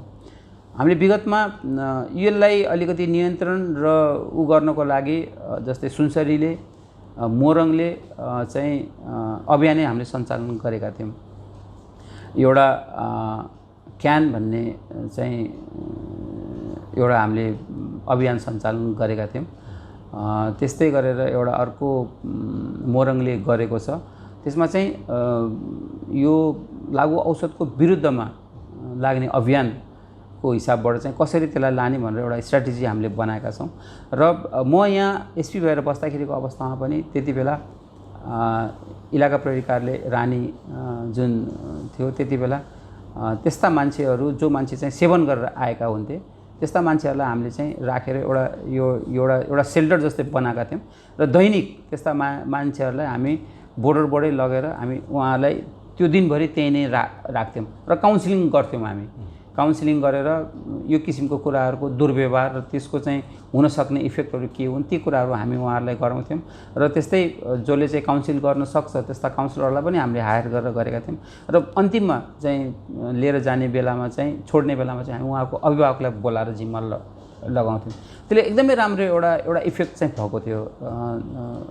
कतिपय अभिभावकहरूलाई मेरो छोराछोरीले के गर्छन् भन्ने कुरो थाहा नभएको पनि पायौँ हामीले त्यति बेला, र उहाँले त्यसरी हामीले जिम्मा लगाइसकेपछि अलिकति सजग भएको अवस्थामा पनि पायौँ, र त्यति बेला अलिकति घटेको पनि थियो। त्यो हिसाबले हामीले अलिकति अभियान चलाउँदाखेरि त्यसको साथसाथै अब जो दुर्व्यसनी छ, एकदम लत नै लागिसकेको छ भनेदेखि पनि उहाँहरूको अभिभावकसँग हामीले कुरा गरेर अहिले जुन हामीले आश्रा जुन पानमारा जुन सुनसरीमा धरानमा छ त्यो हिसाबले हामीले सञ्चालन गरेका छौँ। एकदमै व्यवस्थित छ त्यो, करिब 100 जना जतिको क्यापेसिटी रहेको त्यो स्थान, र त्यहाँ अन्य जुन रिह्याब सेन्टरभन्दा सस्तो पनि छ र एकदमै सफा पनि छ र एकदमै व्यवस्थित पनि छ त्यहाँ। र गर्नुपर्ने त्यो लत छुटाउनुको लागि हामीले जुन गर्नुपर्ने क्रियाकलाप छ, जुन किसिमको मेडिकेसनहरू छ, ती कुराहरू त्यहाँ एकदमै राम्रो अवस्थामा हामीले राखेका छौँ। हुन त त्यो खोल्न नपरे हुन्थ्यो हैन, यो 1 नम्बर प्रदेशका नागरिकहरूले त्यस्तो किसिमको दुर्व्यसनी नभएर त्यो हामीले बन्द गर्नु परेको अवस्था भयो भने त त्यो अझ खुसीको कुरा हो। त्यही पनि अब भएका मान्छेहरूलाई कसरी सुधार्ने भन्ने किसिमले ती किसिम तर्फ पनि हामी चाहिँ अलिकति लागेका छौँ, र त्यहाँबाट निस्केर गएका त्यस्ता दुर्व्यसनीहरू धेरै मात्रामा ठिक भएको पनि छ, र कतिपय मान्छेहरू त त्यही नै आएर पनि त्यस्ता दुर्व्यसनी भएका मान्छेहरूलाई उहाँहरूले काउन्सिलिङ गर्ने पनि गरेका छौँ हामीले, त्यसरी राखेका छौँ। र अन्य विभिन्न स्टेक होल्डरहरू छ हामीसँग यसमा कसरी यसलाई कन्ट्रोल गर्ने, र पक्राउ गरिसकेका मान्छेहरूलाई पनि हामीले अनुसन्धान गर्नको लागि पनि हामीलाई धेरै नै समस्या छ। किनभनेदेखि यसको करिब 90 दिनको म्याद हुन्छ, त्यो 90 दिनको म्यादमा नै हामीले अनुसन्धान गरेर त्यस्ता जो दुर्व्यसनीहरू छन् उहाँहरूलाई हामीले हिरासतमा राख्दाखेरिको उहाँहरूको जुन त्यो खाना नपाएपछिको जुन एउटा छटपटाहट, जुन किसिमको एउटा बोलठीपन जुन देखा पर्छ, त्यसले गर्दाखेरि कहिलेकाहीँ मान्छेहरू नै मर्ने पो हो कि भन्ने पनि एउटा त्यो अर्को समस्या हामीमा छ। तर एउटा विडम्बना, लागुसद भित्रिरहने, प्रहरीले पक्राउ गरिरहने, त्योभन्दा बढी एउटा प्रहरीले एउटा कठोर एउटा स्ट्राटेजी, एउटा रणनीति बनाएर त्यसलाई नियन्त्रणमा ल्याउन चाहिँ प्रहरीले किन सक्दैन भन्ने चाहिँ सवाल हो। होइन, मैले त्यो त प्रहरीले आफ्नो काम देखाउनलाई नियमित त्यो एउटा सीमा पारीबाट आउने लागुसद पक्राउ गर्ने, सार्वजनिक गर्ने, यो त चलिरहने प्रोसेस भइरह्यो। तर यसलाई ठ्याक्कै यसको ओसार पसार नै बन्द गर्ने रणनीति चाहिँ यहाँले किन ल्याउन सक्नुहुन्न भन्ने चाहिँ मूल प्रश्न। होइन, अब कानुनगत हिसाबले हामीले काम कारबाहीहरू गर्ने हो होइन। कुनै पनि किसिमको त्यस्ता किसिमका गतिविधिहरू गर्छन् भने त्यसलाई कन्ट्रोल गर्ने हाम्रो सबभन्दा प्राइम काम नै त्यही हुन जान्छ। अब ल्याउने मान्छे, त्यस्ता अपराधी गतिविधि गर्ने मान्छेहरूलाई हामीले कन्ट्रोल गर्नको लागि त जुन किसिमको रणनीति अप्नाउँछौँ त्यसमा हामी लागि परेका नै छौँ। तर जसले ल्याउनुहुन्छ, जसले थाहै गर्न यो कानुनमा मैले यसरी ल्याएँ भने मलाई यो कारबाही हुन्छ भनेर उहाँलाई त्यो थाहा पाउँदै पनि उहाँहरूले ल्याउनु हुन्छ भनेदेखि त त्यसलाई हामीले समातेर कारबाही गर्नु बाहेक अरू कुनै उपाय नै हुँदैन। हेर्नुहोस्, हामीले सकेसम्म यस्तो किसिमको आवत जावतहरू नहोस्, यस्ता किसिमका सामानहरू नआओस् भन्ने हाम्रो सोच त हुन्छ नै। तर अब ल्याएका मान्छेहरू, जो मान्छे थाहैकन त्यस्ता किसिमको गतिविधि गर्छन् भनेदेखि त त्यसको त के कानुन पनि कमजोर भएको एकदम। अनि यसमा अलिकति स्ट्रङ हुनै पर्छ कानुन पनि। अलिकति सजायको हिसाबबाट हुन त छ, लागु औषधमा अलिकति अहिले स्ट्रङली आएको छ नेपाल सरकारबाट जुन किसिमको कानुनहरू बनाएको छ त्यो राम्रो पनि छ। तर यतिले पुग्छ जस्तो मलाई लाग्दैन। यसलाई अझ स्ट्रङ बनाउनु पर्छ नै। र त्यसको साथसाथै समाजमा र आम जनताको घर घरमा यो कुराहरू चाहिँ पुर्याउनै पर्छ। यो भयो भने यस्तो किसिमको सजाय हुन्छ है, र यसले चाहिँ जीवन गर्छ है भन्ने किसिमको जुन हाम्रो जनचेतनामूलक कार्यक्रमहरू त्यो छ, त्यो त हामीले गरेका छौँ। तथापि हामीले पूर्ण रूपमा चाहिँ त्यसरी समाजभित्र सबै ठाउँमा पुर्याउन सकेको अवस्था चाहिँ छैन। अहिले विभिन्न किसिमका समस्याहरू छन्। कोभिडकै कुराहरू भए, जसले गर्दाखेरि हामीले गर्नुपर्ने हाम्रो वार्षिक क्यालेन्डर अनुसारका जति पनि कार्यक्रमहरू छ केही पनि गर्न सकेका छैनौँ हामीले अहिले। त्यसले गर्दाखेरि पनि अलिकति त्यसले पनि समस्याहरू ल्याएका छन्। तर हामीले अलिकति सहज भएको अवस्थामा यसलाई फेरि पूर्ण निरन्तरता हामी दिन्छौँ नै। तर समाजमा यो कुराहरू हामीले पुर्याउनु अति आवश्यक छ, किनभने समाजका विकृति हुन् यिनीहरू, र त्यही समाजमा बस्ने मान्छेहरूले गर्ने कामहरू हुन्। त्यसले गर्दाखेरि यसलाई समाजमा पुर्याएर समाजमा त्यो किसिमको जनचेतना ल्याउनु जरुरी छ। यो कानुन यहाँले भने जस्तो कानुन कमजोर भएको कारणले चाहिँ एउटै व्यक्ति चाहिँ लगभग 11-12 पटकसम्म पनि लागुसक्दो केसमा पक्राउ परिरहेको अवस्था छ। यसको दीर्घकालीन असर त देखिरहने भयो। हजुर। अब अलिकति हामीले यो सीमा तस्करी यहाँको का प्रतिबद्धताको कुराहरू जोड्यौँ। अब अपराध अनुसन्धानको कुराकानी गरौँ। यहाँ अपराध अनुसन्धानको राम्रो अफिसरको रूपमा प्रवेशन गरेर म यहाँलाई अर्को हिसाबले पनि हेरिँदो रहेछ। अपराध अनुसन्धानमा यहाँले विभिन्न निकायमा काम गरिरहेको अनुभव र एसपी हुँदा यहाँले मोरङमा देखाएको पर्फर्मेन्सले पनि त्यसलाई उदाहरणको रूपमा हामीले देखिसकेका छौँ। अब 1 नम्बर प्रदेशमा प्रहरीको कमान्ड सम्हालिरहँदाखेरि यहाँका अपराध अनुसन्धानका चुनौतीहरूलाई कसरी ट्याकल गर्दै हुनुहुन्छ? यहाँले कार्ययोजना के बनाइरहनु भएको छ? अब यहाँका विविध विषयहरू छन्। अब दिन प्रतिदिन अपराधका ट्रेन्डहरू पनि परिवर्तन भइरहेको अवस्था छ। अपराध अनुसन्धानको पार्टमा यहाँले कस्तो यसमा स्ट्राटेजी बनाउँदै हुनुहुन्छ? मैले सरसर्ती हेर्दाखेरि 1 नम्बर प्रदेशको उसमा देख्दाखेरि सबभन्दा चुनौती मैले देखेको एउटा सानो हतियारको छ। यहाँ सानो हतियार, छोटा हतियारहरू जुन छन्, एक त खुला सिमाना छ र भारतबाट त्यस्ता किसिमका हतियारहरू उहाँहरूले निर्वाध रूपमा चाहिँ लुकीछिपी ल्याएको अवस्थाहरू छ।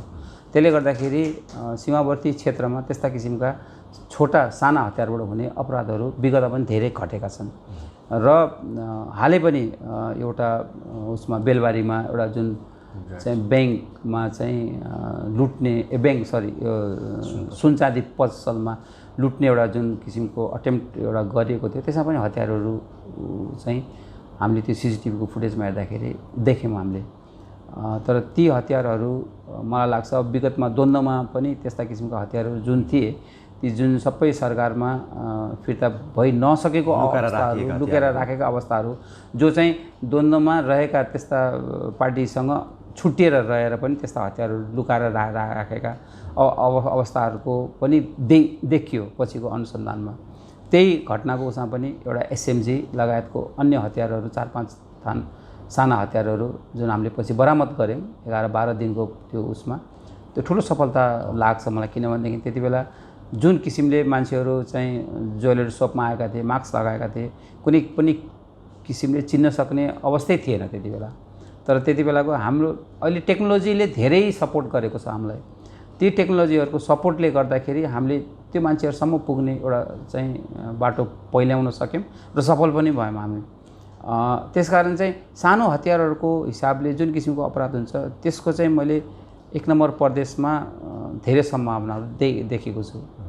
मैले भनिहालेँ बिकज अफ खुला सिमाना छ, इजिली उताबाट ल्याएको अवस्था पनि छ र हामीले त्यस्ता कार्यहरूलाई नियन्त्रण गर्नको लागि विगतमा त्यस्ता कार्यहरू कसले गरेका छन् र कुन समूहहरू यसमा अलिकति बढी लागेका छन्। किनभने प्रहरीहरूमा हामी यहाँ भएको 1 नम्बर प्रहरी प्रदेशको उसमा त्यस्ता अनुभवी प्रहरीहरू पनि छन् जुन चाहिँ विगतमा यी घटनाहरूसँग चाहिँ अनुसन्धान गरेर बसेका र त्यस्ता घटनाहरू हुने बित्तिकै त्यसको एउटा मोडस अपरेन्डी हुन्छ, त्यो कसरी गरेको छ, त्यो घटना कसरी घटाएको छ भन्ने किसिमको हामीले त्यो हिसाबले पनि हेर्छौँ र त्यो घटाउने त्यस्ता किसिमको मोडस अपरेन्डी, त्यस्ता प्रवृत्ति गर्ने पहिला को थियो त्यो पनि हेर्छौँ।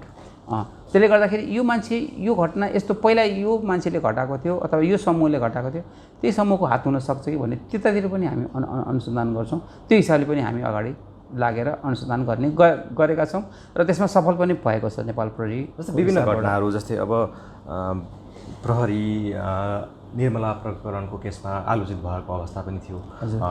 त्यस्तै घटनाहरू, त्यस्तै प्रकृतिका घटनाहरू समाजमा अलिक बढ्दो व्याप्त छ।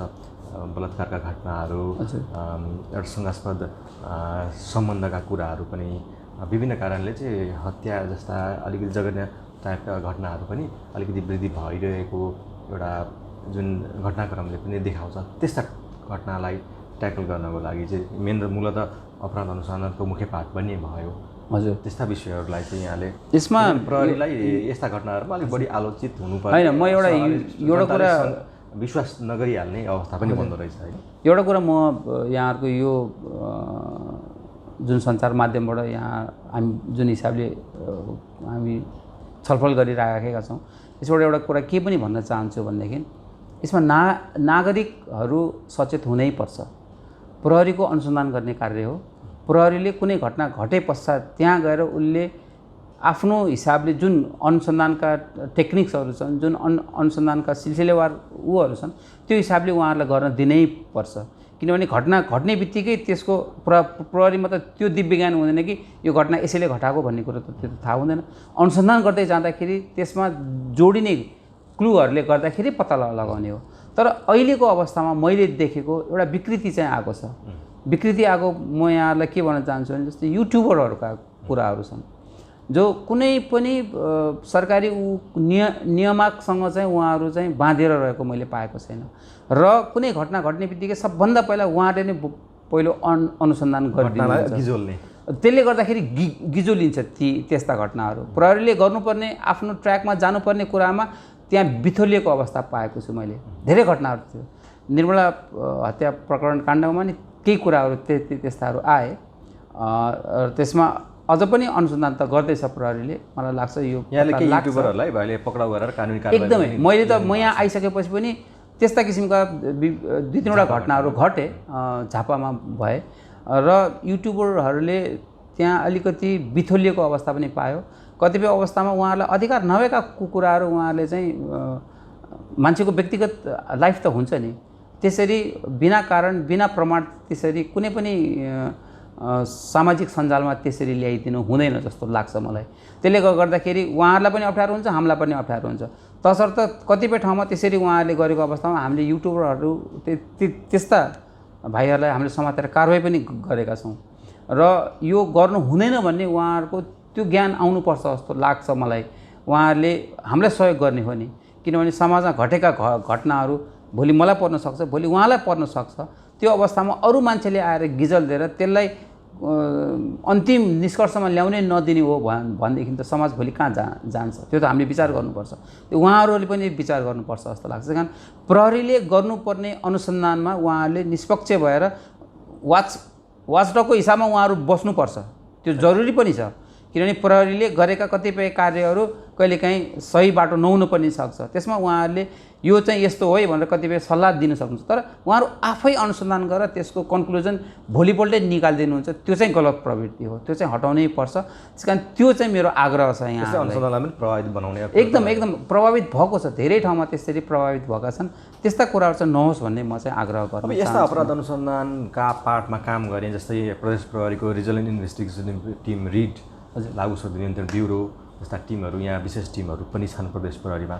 त्यस्ता टिमले व्यावसायिक रूपमा प्रोफेसनल हिसाबले राम्रो काम पनि सफल अनुसन्धान गरेर उदाहरण दिएका छन्।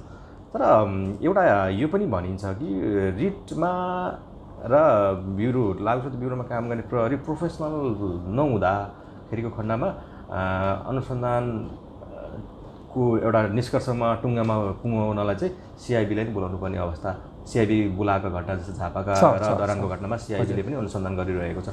एउटा प्रदेश प्रहरीमा सक्षम प्रोफेसनल व्यावसायिक प्रहरी अनुसन्धानको टिम नभएको हो कि होइन? नभएको होइन। यो मैले भने जस्तो हामी कहाँ केही अब त्यस्ता प्रोफेसनल प्रहरी कर्मचारीहरू जो चाहिँ त्यसमै अनुसन्धान गरिरहेको हिसाबबाट हेर्ने दृष्टि र एउटा आम जुन अरू प्रहरीहरू जुन हुन्छन् जो चाहिँ दैनिक ड्युटीमा खटिने लगायतका उहाँहरूले गरेको अनुसन्धान निश्चय रूपमा फरक हुन्छ नै र उहाँहरूले हेर्ने दृष्टि र व्यावसायिक जुन त्यही अनुसन्धानमा लागेका प्रहरीले हेर्ने दृष्टि फरक हुन्छ। हामीले यहाँको 2टा मुद्दामा करिब 2टा जति मलाई लाग्छ झापाको केही केसहरूमा हामीले अनुसन्धानको लागि थप चाहिँ हामीले सिआइबीको टोलीलाई हामीले माग गऱ्यौँ।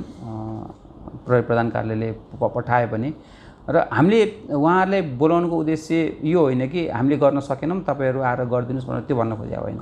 त्यो हामीले गरेका कुराहरूमा केही कमी छ कि उहाँहरूको नजरबाट हेर्दाखेरि त्यसमा अरू केही कुराहरू थप आउँछ कि भन्ने हिसाबले गर्दाखेरि र उहाँहरूले गर्ने जुन एउटा पाटो छ, उहाँहरूले गर्ने पाटोमा हाम्रो पाटोमा केही कमी छ कि त्यो हिसाबले हामीले चाहिँ एउटा एनालाइसिस गर्नको लागि र उहाँहरूबाट थप केही कुराहरू आउँछ कि भन्ने हिसाबले हामीले बोलाएको हो।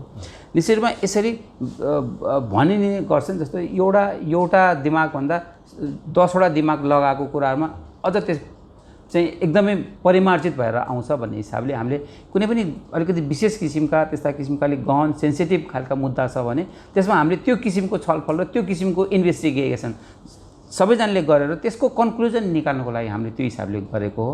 त्यसमा उहाँहरूले जुन किसिमको सपोर्ट गर्नुहुन्छ त्यसबाट ठुलो सफलता पनि हासिल भएको छ। हामीले त्यही प्रोफेसनल प्रहरीहरू जुन रिटमा कार्यरत प्रहरीहरूको ध्यान चाहिँ सिर्फ अपराध अनुसन्धान र कोभिड अपरेसनहरू सञ्चालन गर्नुपर्ने एउटा जिम्मेवारी दायित्व उहाँहरूको। तर त्यही प्रहरी रिटमा कार्यरत प्रहरीहरू चाहिँ विभिन्न आर्थिक मामलामा जोडिँदै जाने, तस्करीको पैसा उठाउँदै जाने, व्यवसायको नजिक हुने, हजुर, अनि एउटा डिआइजीको लागि पैसा उठाइदिने यस्ता कार्यमा पटक पटक संलग्न भएका उदाहरणहरू पनि छन्। त्यो कारणले व्यवसायिक क्षमतामाथि त प्रश्न उठ्ने अवस्था त अहिले बनिरहेको छ र केही प्रहरी रिटमा कार्यरत प्रहरी त अहिले कारबाहीको भागीदार पनि भइरहेका छन्। मैले अघि भने नि सबै प्रहरीहरू स्वच्छ, निष्पक्ष र इमान्दार हुन्छ भन्ने हामी पनि मान्दैनौँ। केही छन् त्यस्ता प्रहरी कर्मचारीहरू जसले गर्दाखेरि सङ्गठनको इमेजमा अलिकति आँच लगाएको कर्मचारीहरू पनि छन्। त्यस्ता कर्मचारीहरूलाई हामीले हटाउनै पर्छ, हामीले माया गरेर राख्नु हुँदैन। होइन, हामीले जुन किसिमले एउटा अवधारणा बनाएर रिटको आरआइटीको हिसाबबाट हामीले लिएर गएका छौँ, लागु औषधको जुन ब्युरोको हिसाबबाट प्रत्येक जिल्लामा उहाँहरूले टोली खटाउनु भएको छ। ती टोलीहरू भनेको विशेषज्ञ टोलीहरू हुन्। तिनीहरूमा अरू प्रहरी कर्मचारीभन्दा केही कुराहरू टेक्निकल्ली र साउन्ड पनि छन् उनीहरू, र गर्नुपर्ने इन्भेस्टिगेसनका कुराहरूमा उहाँहरू अलिक दक्ष पनि हुनुहुन्छ। त्यो हिसाबले हामीले राखेको। तर उहाँहरूले दिएको जिम्मेवारी भन्दा उहाँहरू पृथक भएर काम गर्नुहुन्छ भने त कारबाहीको भागी पर्नु जो कोही पनि पर्छ नि। उहाँलाई दिएको जिम्मेवारी भन्दा बाहिर जानुभयो, तपाईँलाई दिएको जिम्मेवारी तपाईँ बाहिर जानुभयो भने त तपाईँको युनिटले पनि त तपाईँलाई त्यति उ गर्दैन। ठ्याक्कै त्यही हो हाम्रो प्रहरीसँग पनि। त्यस कारण त्यो हिसाबले हामीले चाहिँ यदि गलत गर्छन् भनेदेखि मैले मेरो प्रहरीको मान्छे हो, मेरो सङ्गठनको मान्छे हो भनेर मैले लुकाउनु पर्ने जरुरी नै छैन। कारबाही गर्नै पर्छ। कारबाही गरिसकेपछि त्यस्ता मान्छेहरूले गरेका कुराहरू बाहिर ल्याइदियो भनेदेखि अरू प्रहरी कर्मचारी पनि सजग हुन्छन् कि मैले गर्नु हुँदैन यो काम, मेरो यो नीतिभन्दा बाहिरको काम हो भन्ने त्यो एउटा पनि आउँछ। त्यो हिसाबले गर्दाखेरि पनि हामीले त्यस्ता प्रहरी कर्मचारीहरूलाई हाम्रो सङ्गठनबाट कारबाही गर्ने, झिकेर फाल्ने लगायतका हामीले विभिन्न किसिमका सजाय र राम्रो काम गर्ने मान्छेहरूलाई पुरस्कार पनि गरेका छौँ। हामीले अस्तिकै घटनाको जुन उसको बेलबारीको जुन घटनाको हो तत्काल हामीले पुरस्कृत गऱ्यौँ। त्यहाँबाट नागरिकहरूले पनि एउटा ठुलो सम्मान गर्नुभयो। म पनि गएको थिएँ त्यति बेला, नगरपालिकाबाट एउटा सम्मान कार्यक्रम भएको पनि थियो। मलाई गर्व लाग्यो किनभने नागरिकहरूको जुन चाहना छ त्यो किसिमको हामीले गर्न सक्छौँ भन्ने एउटा त्यो उदाहरण पनि हो त्यो। र नागरिकले त्यस्ता कार्य गर्ने प्रहरीलाई प्रशंसा पनि गर्छ र पुरस्कृत पनि गर्छ भन्ने त्यो एउटा राम्रो उदाहरण हो त्यो हिसाबले अरू प्रहरीलाई पनि त्यो किसिमको काम गर्ने एउटा मनोबल बढ्छ भन्ने मैले लिएको छु। यो अपराध अनुसन्धानको कुरा गरिरहँदा अपराध अनुसन्धानमा जुन हिसाबले विशेष टिमहरू परिचालन भएका छन् त्यसको परिणामहरू पनि राम्रै पनि छन्। हजुर। तर यो टिमहरूलाई यो अपराध अनुसन्धानको कुरालाई अलिक तथ्यप्रक र प्रमाणमुखी बनाउनको निम्ति साधन स्रोतको अभावको कुरा पनि एउटा एकदमै कमी छ। हजुर, हामी कहाँ एकदमै कमी छ। हामी छन् प्रहरी कर्मचारीहरूमा त्यस्ता टेक्निकली साउन्ड भएका धेरै प्रहरी कर्मचारी, तर इक्विपमेन्ट हुनु पऱ्यो नि त। जस्तै अहिले म भन्छु यहाँहरूलाई हाम्रो विधि विज्ञान जुन छ फरेन्सिक ल्याबका कुराहरू छन् त्यो हामीले सबै ठाउँमा खोल्न सकेको छैनौँ।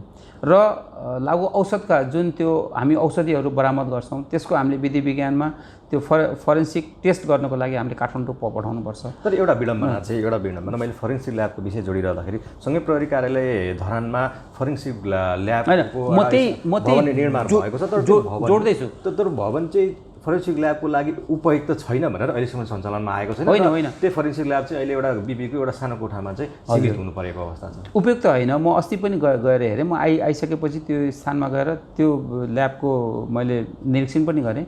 भवन राम्रो बनेको छ। एक नम्बर प्रदेशको लागि हामीले गर्नुपर्ने त्यस्ता टेस्टहरू त्यहाँ मजाले हुन्छ, नहुने कुरै भएन। र त्यहाँ के छ भने अहिले ती इक्विपमेन्टहरू आइपुगेका छैनन्। जसले गर्दाखेरि हामीले चाहिँ PPKS को उसमा एउटा एग्रिमेन्ट गरेर हामीले चाहिँ हाम्रो फरेन्सिक टेस्टहरू हामीले गरेका छौँ। जस्तो अब भिसेरेका कुराहरू आउँछन्, विभिन्न किसिमका उहरू टेस्ट गर्नुपर्ने हुन्छ, त्यस्तो किसिमको राख्नको लागि हामीले स्पेसल एउटा चाहिँ रुम बनाउनुपर्छ जुन चाहिँ एकदमै कोल्ड टेम्परेचरमा हुनुपर्ने खालका हुन्छ। त्यस्ता किसिमका कुराहरू ती पूर्वाधारहरू चाहिँ विकास नभइसकेको हिसाबले गर्दाखेरि मात्रै चाहिँ हामी अहिले त्यो सञ्चालन गर्न नसकेको हो। तर केही कुराहरू छन् जुन कुरा चाहिँ हामीले अहिले तत्काल चाहिँ हामीले 1 नम्बर प्रदेशमा लागू गर्न सक्यौँ भनेदेखि, जस्तै लागु औषधका कुराहरू जुन चाहिँ हामी औषधिहरू त्यो जुन पक्राउ परेका त्यो टेस्ट गर्न पठाउँछौँ, त्यो टेस्टको लागि अब विधि विज्ञानमा यति न प्रेसर छ त्यसले गर्दाखेरि त्यो हामीले समयमा त्यसको रिजल्ट हामीले पाउन सक्दैनौँ। त्यो टेस्टको जसले गर्दाखेरि जस्तो हामीले एउटा अनुसन्धान कुनै पनि लागु औषध लिएर हिँड्ने मान्छेहरूलाई हामीले हिरासतमा राखेर चाहिँ अनुसन्धान गरेर राखेका छौँ भनेदेखि त्यस्ता मान्छेहरूलाई 90 दिन जुन थुन्ने जुन एउटा प्रावधान छ त्यो हिसाबले हामीले सकेसम्म चाँडै नै त्यसलाई चाहिँ हामी अदालतमा पेश गरौँ भन्ने हामी गर्छौँ। अनुसन्धान गरेको 20-22 दिनमा त्यो सबै टुङ्ग्याउँछ प्रहरीले।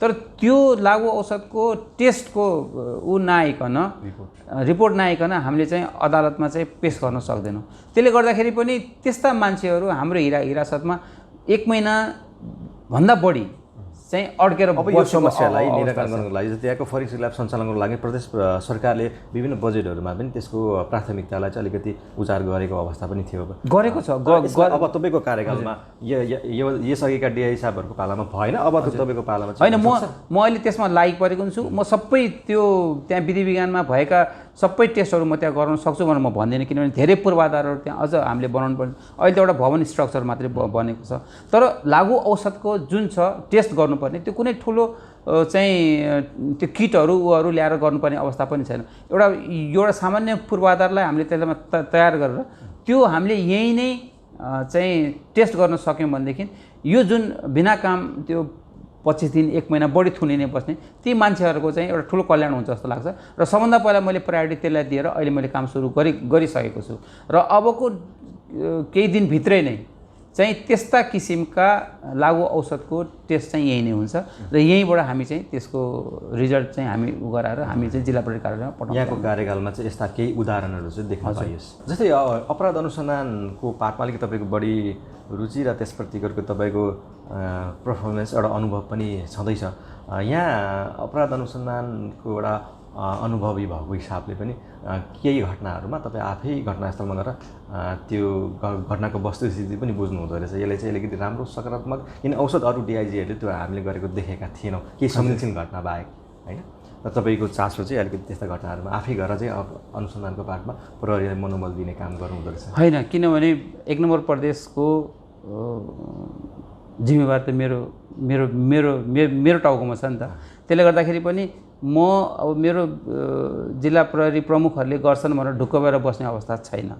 कतिपय ठाउँमा भोलि मैले जस्तो यहाँहरू आउनुहुन्छ, विभिन्न अरू निकायमा मैले बोल्नुपर्ने हुन्छ, त्यो ठाउँमा मैले त्यो घटनास्थल गएर हेरेँ भने मलाई धेरै कुरा आइडिया हुन्छ र मैले त्यो ठाउँमा यो कुरो यस्तो छ है भनेर मैले भन्न सक्ने अवस्था हुन्छ। त्यसले गर्दाखेरि पनि अब कतिपय घटनाहरू यदि सेन्सिटिभ हुन्छ त्यसलाई हामी त्यत्तिकै ओभरलुक गर्न सक्दैनौँ र गर्नु पनि हुँदैन, किनभने घटना घटेको मान्छेहरूलाई जुन पीडा हुन्छ त्यो पीडा तपाईँ हामीले बुझ्नु पर्छ जस्तो लाग्छ।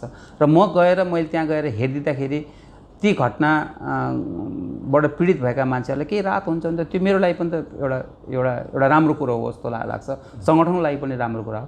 र घटनास्थलमा गएर मैले हेरेको अवस्थामा त्यहाँ भएका घटनाहरूमा मैले केही कुराहरू गाइड पनि गर्न सक्छु। मेरो यो जुन 28 वर्षको जुन अनुभव छ त्यसबाट पनि मैले केही कुराहरू उहाँलाई जो अहिले भर्खर नयाँ जस्तो इन्सपेक्टर साहबहरू डिएस साहबहरू हुनुहुन्छ भनेदेखि मेरो अनुभवसँग त उहाँहरूको त्यो अनुभव त मिल्दैन नि त।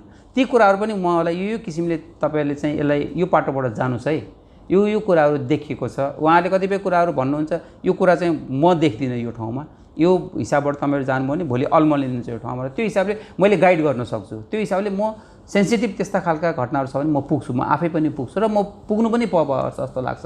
र प्रत्येक घटनाहरूमा चाहिँ मैले जिल्ला प्रहरी प्रमुखलाई चाहिँ तपाईँहरू पुगेकै हुनुपर्छ भनेर मैले निर्देशन गरेको पनि छु। जस्तो जुनियर अफिसर साहबहरू मात्रै गएर त्यो घटनाको अनुसन्धान गर्दा त्यहाँ धेरै कमी कमजोरीहरू हुन्छ। त्यो कमी कमजोरी हुनु भनेको हामी प्रहरीले अनुसन्धानको पाटामा गर्न नसकेको भन्ने कुरो भोलि प्रमाणित भएको हुनाले सिनियर अफिसर साहबहरू जानै पर्छ त्यो ठाउँमा र उहाँले देखेका कुराहरू सेयर गर्दाखेरि पनि त्यसबाट एउटा कन्क्लुजन चाहिँ आउँछ भन्ने सोचले नै म जाने हो। अब 1 नम्बर प्रदेशको करिब 45 लाखभन्दा बढी जनसङ्ख्यामा प्रहरीको सङ्ख्या अघि 1100 हामी कहाँ 11,420 हो दरबन्दी हो। 45 लाख जनसङ्ख्यालाई करिब 11,000 प्रहरीले सुरक्षा प्रत्याभूत गराउनलाई त मुस्किलै होला। गाह्रो छ हजुर एकदम।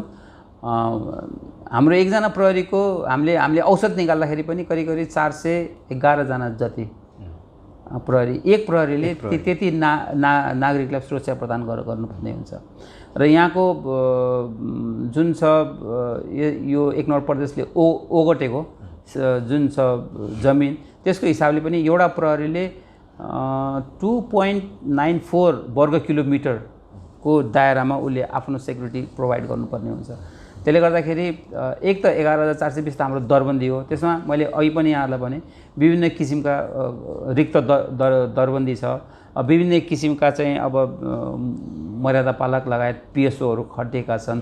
त्यो हिसाबले गर्दाखेरि फिल्डमा खटिने प्रहरी त अझ कम छ।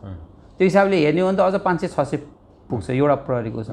निश्चय पनि प्रहरीले जुन हिसाबले काम गरेको छ र जुन हिसाबले चाहिँ एउटा अपराधिक गतिविधि लगायतका विभिन्न अरू गतिविधिमा जुन गर्नुपर्ने कार्य राम्रो गरेको छ जस्तो मलाई फिल हुन्छ। तर यो समस्यालाई निराकरण गर्नलाई एउटा प्रहरीभित्र एउटा रोग छ क्या, काज बस्ने प्रवृत्ति। हजुर, यो काज बस्ने प्रवृत्तिलाई निरुसात गर्न सकियो भने त प्रहरीको सङ्ख्या सम्बन्धित प्रहरी कार्यालयमा त पुग्ने अवस्था त होइन। कतिपय अवस्थामा हामीले काज के हिसाबले पठाउँछौँ भनेदेखि कतिपय यहाँ त काज बस्दिने त सोर फोर्स पावर लगाएर राम्रो ठाउँमा अनुकूल त्यो विकृति छ। जस्तो राम्रो भनेर अब जुन हिसाबले यहाँहरूले भनौँ आर्थिक कुराहरूको हिसाबबाट अलिकति जहाँ बढी चलखेल हुने खाले गर्छन् त्यस्तोमा चाहिँ मान्छेहरू सोर्स फोर्स लगाएर जाने खालका कुराहरू त्यो छ। त्यो विगतमा पनि भएका कुराहरू हुन् र हामीले त्यो हिसाबले हामीले म्यानेजमेन्ट गर्न सकेनौँ भनेदेखि त तराईको मान्छे तराई मात्रै बस्ने, पहाडमा कोही पनि नहुने अवस्था हुन्छ। त्यस कारण चाहिँ हामीले एउटा नीति नै बनाएको छौँ सरुवामा पनि काजमा पनि। यदि काज त हामी बिल्कुल एकदमै त्यसलाई निरुत्साहित गर्नै पर्छ भन्ने सोचमा छौँ हामी। तर कतिपय अवस्था काजमा चाहिँ हामीले खटाउनु पर्ने के हुन्छ नि, उसको क्यापेसिटी जुन एउटा प्रहरी कर्मचारीहरूको क्यापेसिटी, त्यो क्यापेसिटीको हिसाबबाट चाहिँ त्यो ठाउँमा त्यो मान्छे आवश्यक छ भन्ने लाग्यो भने चाहिँ हामी पठाउँछौँ त्यस्तोमा। किनभने हामीले सरुवा एकदमै निरन्तर रूपमा हामीले गरिरहन सक्दैनौँ। एउटा समय हुन्छ, त्यो समय एउटा कटिसकेपछि हामीले सरुवा निकाल्ने गर्छौँ। त्यो भएको हुनाले त्यो बिचमा त्यस्ता मान्छे आवश्यक पऱ्यो भने हामीले काज पठाउनु पर्ने हुन्छ। त्यो हिसाबले हामीले पठाउने गर्छौँ। तर त्यसमा अब विभिन्न किसिमका लाभ लिने, फाइदा लिने, यसको चाहिँ अब माथिल्लो निकायबाट भन्न लगाएर गर्ने खालका प्रवृत्ति नभएका भएका पनि छन्। तर हामी चाहिँ निरुत्साहित गर्छौँ। त्यसमा भरसक त्यो नहोस् भन्ने सोच। यसैका डिआइजीले पनि यो काजको प्रवृत्तिलाई चाहिँ नियन्त्रण गर्नलाई अभियान नचलाएका भने होइनन्। हजुर, तर 1-2 महिनामा त्यो चिजहरू फेरि जस्ताको तस्तै। तर तपाईँको कार्यकालमा त्यो जो पहुँचको भरमा काज बस्ने प्रहरीहरूलाई यहाँहरूले यहाँको कार्यकालमा यसलाई यो समस्यालाई निरुत्साहित गर्नै पर्छ। हामी गर्छौँ पनि, हामी लागेका पनि छौँ यसमा। र काज होइन, दरबन्दी भएको ठाउँमा उहाँहरूलाई जानुपर्छ। त्यो हिसाबले दरबन्दीमा आफ्नो प्रहरीहरू जो काज बसेका छन्, जो आवश्यक छैन ती मान्छेलाई पठाउनु भन्ने किसिमको निर्देशन यहाँबाट बारम्बार हुन्छ, भइराखेका पनि छन्, मान्छेहरू गइराखेका पनि छन्। हजुर, काज सँगसँगै एउटा अर्को प्रहरीभित्रको एउटा जब्बर पद क्या, यो लेखापालहरू पनि एउटै सम्बन्धित कार्यालयमा पटक लामो समयसम्म बसिरहेका, तिनीहरूलाई पनि अलिकति तिनीहरूको पनि होइन छैन। हजुर, त्यो अहिले प्रहरी प्रधान कार्यालयबाट एउटा हाम्रो नीति नै बनाइसकेका छ एकाउन्टेन्टहरूको सरुवा सम्बन्धीको। जस्तै कुनै पनि एकाउन्टेन्ट बसेको 2 वर्षमा त्यो ठाउँबाट उसको सरुवा हुन्छ, त्यो निश्चित छ त्यो।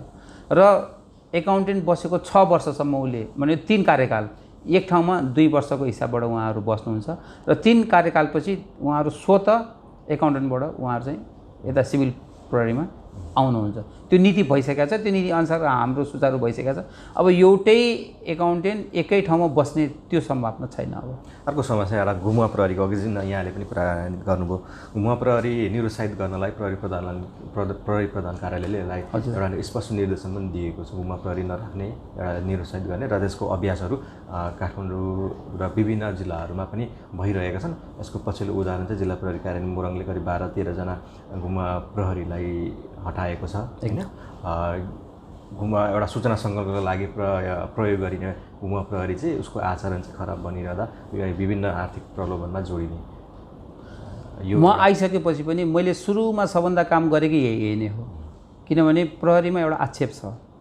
हामीलाई प्रहरीमा विभिन्न किसिमका खबर सङ्कलन गर्नको लागि सादा पोसाकमा हामीले प्रहरी परिचालन गर्नै पर्छ। हामीले त्यो नगरिकन हामी सूचना सङ्कलन गर्न सक्दैनौँ र अनुसन्धान गर्दाको अवस्थामा पनि त्यो अनुसन्धानको निर्गलमा पुग्नको लागि त्यस्ता किसिमका घुमुवा प्रहरीबाट त्यस्ता किसिमका सादा प्रहरीबाट ल्याएका सूचनाले धेरै ठुलो महत्त्व राख्दछ र योगदान पनि गर्छ र हामी त्यसमा सफल पनि भएका छौँ।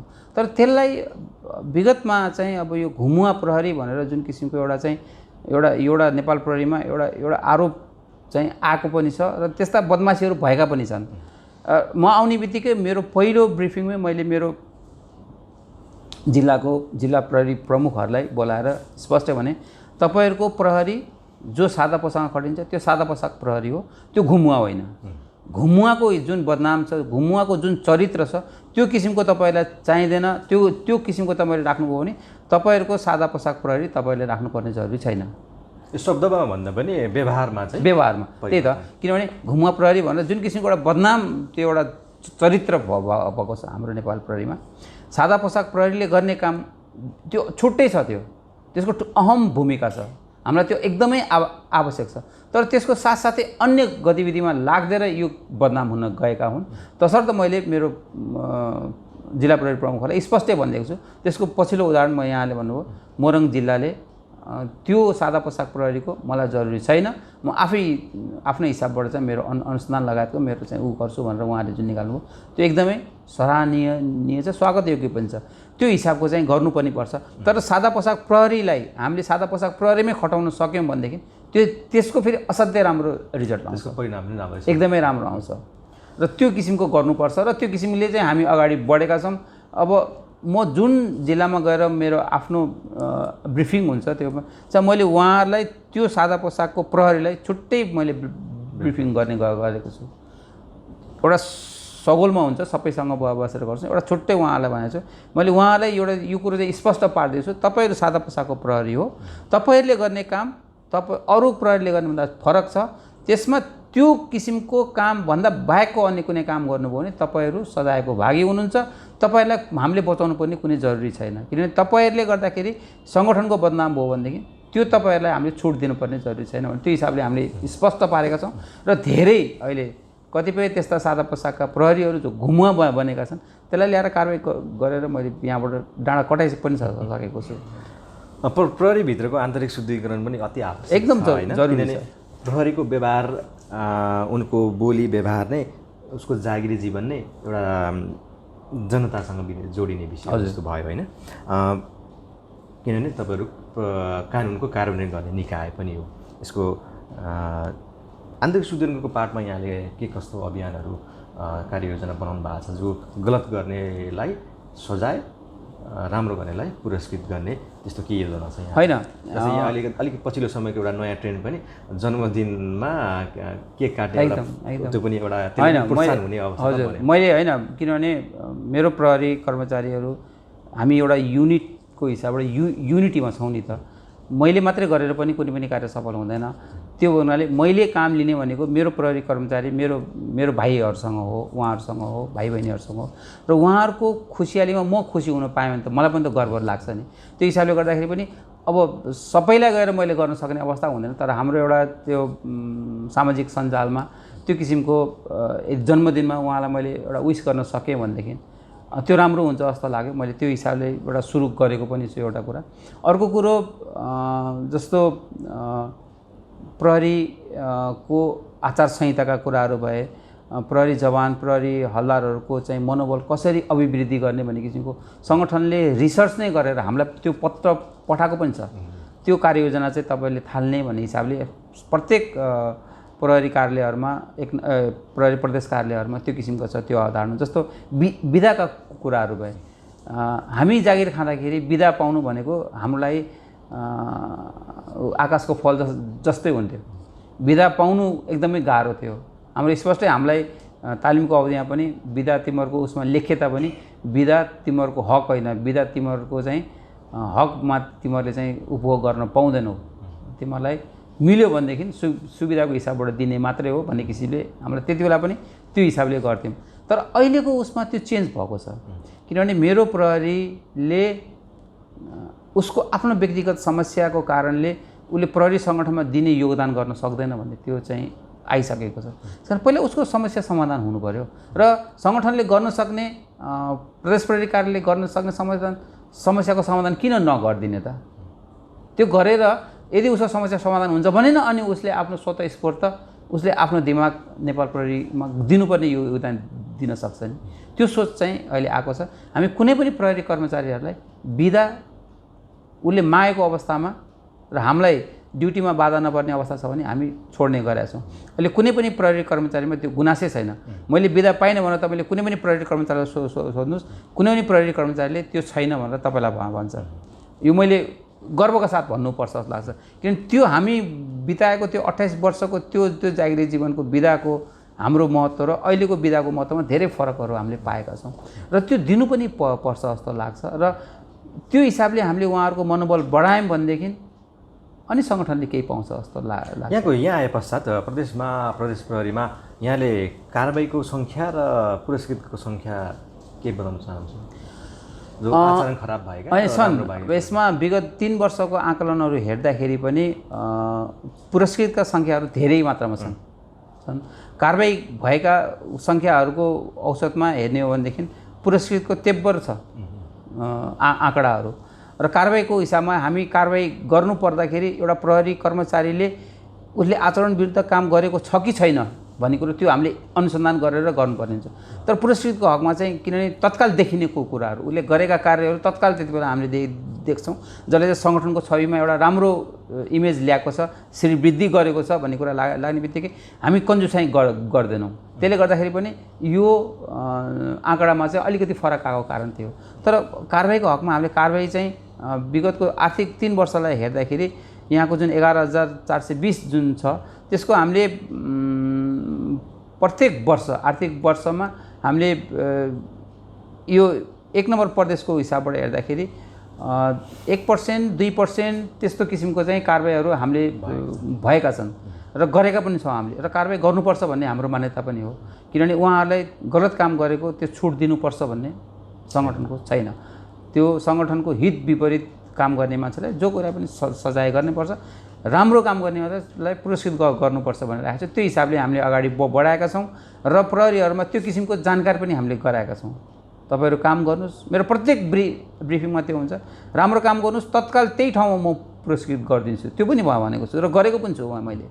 र त्यो किसिमले मनोबल बढ्यो भनेदेखि प्रहरीले आफ्नो व्यावसायिक क्षमता प्रदर्शन गर्न सक्छ भन्ने मेरो मान्यता छ। प्रदेश प्रहरी भएर आए पश्चात चाहिँ जिल्लागत भ्रमणको एउटा सिस्टम छ। जिल्लागत भ्रमणको लागि यहाँले हिँडिरहँदाखेरि प्रहरीको भवनका समस्याहरू, प्रहरीका आन्तरिक समस्याहरू अनि जिल्लाको सुरक्षा र नागरिक अपेक्षाहरू चाहिँ कस्तो पाउनुहुन्छ यहाँले? म प्रत्येक जिल्लामा जान्छु निरीक्षणको हिसाबमा। अहिले भवनको हिसाबबाट हेर्दाखेरि त अहिले धेरै नै सुधार भएको छ नेपाल प्रहरीमा। छन् केही त्यस्ता अलिकति विकट ठाउँहरूमा जहाँ चाहिँ प्रहरीको भवनहरू नभएका छन्, तर अहिलेको अवस्थामा हेर्ने हो भनेदेखि प्रहरीले करिब मलाई लाग्छ 90% चाहिँ नयाँ भवन पाएका छन्। सुनसरीमा 31 वर्षपछि एउटा इलाका प्रहरी कार्यालय जो सुनसरीको दक्षिणवर्ती क्षेत्र जो सीमा क्षेत्रमा अवस्थित त्यो क्षेत्रमा चाहिँ इलाका प्रहरी कार्यालय स्थापना भएर प्रहरी निरीक्षकको एउटा काजमा पठाइयो हो। मैले नै एकदम वर्ष पश्चात हो, किनभनेदेखि सुनसरीको त्यो दक्षिणी जुन एरिया छ त्यो अलिकति सेन्सिटिभ छ। चोरी पैठारीका कुराहरू भए अनि अन्य गतिविधि अपराधिक गतिविधिका हिसाबले भए त्यो हिसाबले गर्दाखेरि पनि त्यहाँ एकजना सिनियर अधिकृत राख्नुपर्छ भन्ने मान्यता भएर नै मैले प्रहरी प्रधान कार्यालयसँग समन्वय गरेर त्यहाँ एकजना प्रहरी निरीक्षकलाई अहिले काजमा मैले पठाएको छु। त्यो भयो भने अलिकति केही त्यहाँका नागरिकले सुरक्षित महसुस गर्न पाउँछन् कि एउटा इमेज हुन्छ र प्रहरीको जनशक्ति पनि बढ्ने भएको हुनाले गर्दाखेरि त्यहाँ आवश्यक पनि थियो, त्यहाँ राख्नु जरुरी पनि थियो।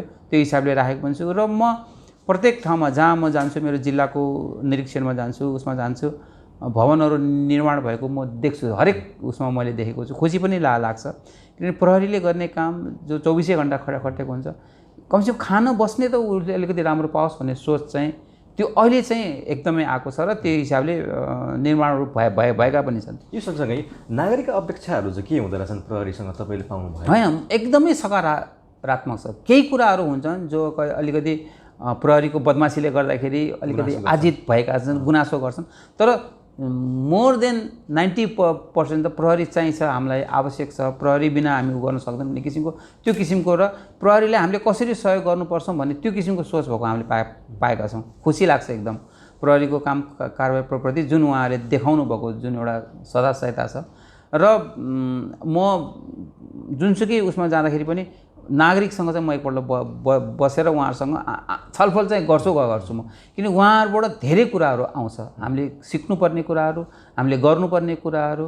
किन हामी प्रहरी कार्य मात्रै गर्दाखेरि त्यो पाटो अलिकति बिर्सिन्छौँ कि जस्तो पनि लाग्छ कहिलेकाहीँ। त्यस कारण नागरिकसँग हामीले हातमालो गर्न सकेनौँ भनेदेखि त्यो पाटो चाहिँ हाम्रो ग्याप हुन्छ। त्यस कारण त्यो चाहिँ हामीले नागरिकसँग लिनै पर्छ, उहाँहरूको सल्लाह हामीले लिएर त्यो अनुसारले अगाडि बढ्नै पर्छ भन्ने हिसाबले पनि जुन विभिन्न समयमा विभिन्न किसिमका नागरिक प्रहरी साझेदारी कार्यक्रमहरू भए, हजुर, प्रहरी मेरो मित्र, प्रहरी घर दैलोमा लगायत विभिन्न किसिमका अभियानहरू हामीसँग त्यो गर्नुको मुख्य उद्देश्य भनेकै नागरिकको कुरा नसुनिकन हामी अगाडि बढ्न सक्दैनौँ। कार्यक्रमको अन्त्यमा यहाँ आए पश्चात 1 नम्बर प्रदेशमा यहाँले गरेका यी 2 महिनाको अवधिमा भएका कार्य प्रगतिहरू के छन्, अनि जुन हिसाबले अहिले एउटा प्रहरीको केन्द्रीय लेभलबाटै फरार अभियुक्तको खोजीको अभियानहरू पनि छन्, के छ यहाँहरूले 2 महिना भएको? अहिले हाम्रो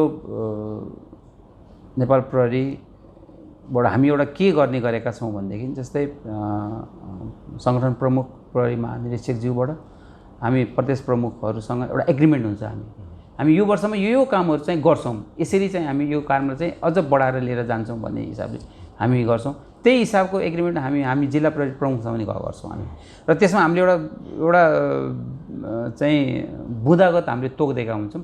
यो उसमा चाहिँ तिमीहरूको विगतमा यति थियो, तिमीहरूले यसलाई कति बढाएर लान सक्छौ र टार्गेट हामी एउटा चाहिँ हामी गर्छौँ, फिक्स गरिदिन्छौँ र त्यो हिसाबको चाहिँ हामी एग्रिमेन्टै गर्छौँ र त्यसको प्रत्येक महिना मासिक हाम्रो चाहिँ समीक्षा हुन्छ र त्यो समीक्षा अनुसार उहाँहरूले त्यो महिनामा उहाँ टार्गेट मिट गर्नुभएको छ कि छैन, गर्नुभएको छैन भने के कारणले मिट गर्नुभएको छैन, त्यो कुराहरू हामी उहाँलाई जानकारी गराउँछौँ। अहिलेको अवस्थामा हाम्रो एउटा मुख्य भनेको चाहिँ फरार अभियुक्तलाई नै पक्राउ गर्ने एउटा त्यो पनि छ, त्यो हाम्रो एग्रिमेन्टमा। र विगतमा जुन हिसाबले चाहिँ हामीले फरार अभियुक्तहरू पक्राउ गरेका छौँ, गत 3 वर्षको डाटा हेर्ने हो भने एभरेजमा हामीले 1500-1600 जति चाहिँ फरार अभियुक्तहरू पक्राउ गरेको हाम्रो डाटाले देखाउँछ। तर अहिलेको यो आर्थिक वर्ष यो 78-89 को जुन डाटा हेर्दाखेरि यो गएको साउन महिनामा मात्रै हामीले 278 जना चाहिँ पक्राउ गरिसकेका छौँ। त्यसमा जयप्रकाश सुनसरीले एकदमै राम्रो पक्राउ गर्न सफल भएका छ। त्यस्तै अरू जिल्ला प्रहरी कार्यालयले पनि यसमा लागु गरेका छन्।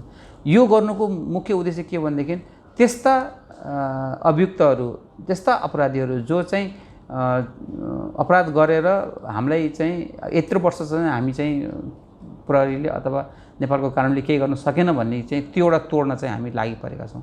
हामीले 20 वर्ष अगाडि त्यस्ता फरार रहेका त्यस्ता अभियुक्तहरूलाई समेत पक्राउ गरेर चाहिँ जेल चलान गरेका छौँ हामीले। यदि गल्ती गर्नुहुन्छ भनेदेखि तपाईँको अन्ततगत 20 वर्ष 25 वर्ष भए पनि त्यो मान्छे चाहिँ छुट्दैन है, प्रहरीले पक्राउ गर्छ भन्ने सन्देश दिनु त्यो एउटा मुख्य उद्देश्य रहेको छ हाम्रो। र त्यो हिसाबले हामीले अगाडि लागेका छौँ। अर्को कुरो मैले यहाँलाई भने म आइसकेपछिको जुन एउटा मैले मेरो लक्ष्य राखेको थिएँ, सीमामा हुने तस्करीलाई म कन्ट्रोल गर्छु भन्ने, त्यसमा म लागेको छु। त्यसमा सफल पनि भएको छु जस्तो लाग्छ मलाई अहिलेसम्म। र विभिन्न किसिमका त्यस्ता अवैध सामग्रीहरू थुप्रो मात्रामा पक्राउ गरेर हामीले सम्बन्धित निकायमा पठाएका पनि छौँ। र त्यस्तै गरेर मैले यहाँलाई भने जुन चाहिँ थुनुवाहरू जो अनाकमा 20-22 दिनको अनुसन्धान पश्चात पनि त्यतिकै थुनेर बस्नुपर्ने जुन छ, जुन उहाँहरूलाई पनि अप्ठ्यारो र हिरासतमा राख्ने प्रहरीहरूलाई पनि अप्ठ्यारो, किनभने विभिन्न किसिमका घटनाहरू घट्ने गर्दछन्।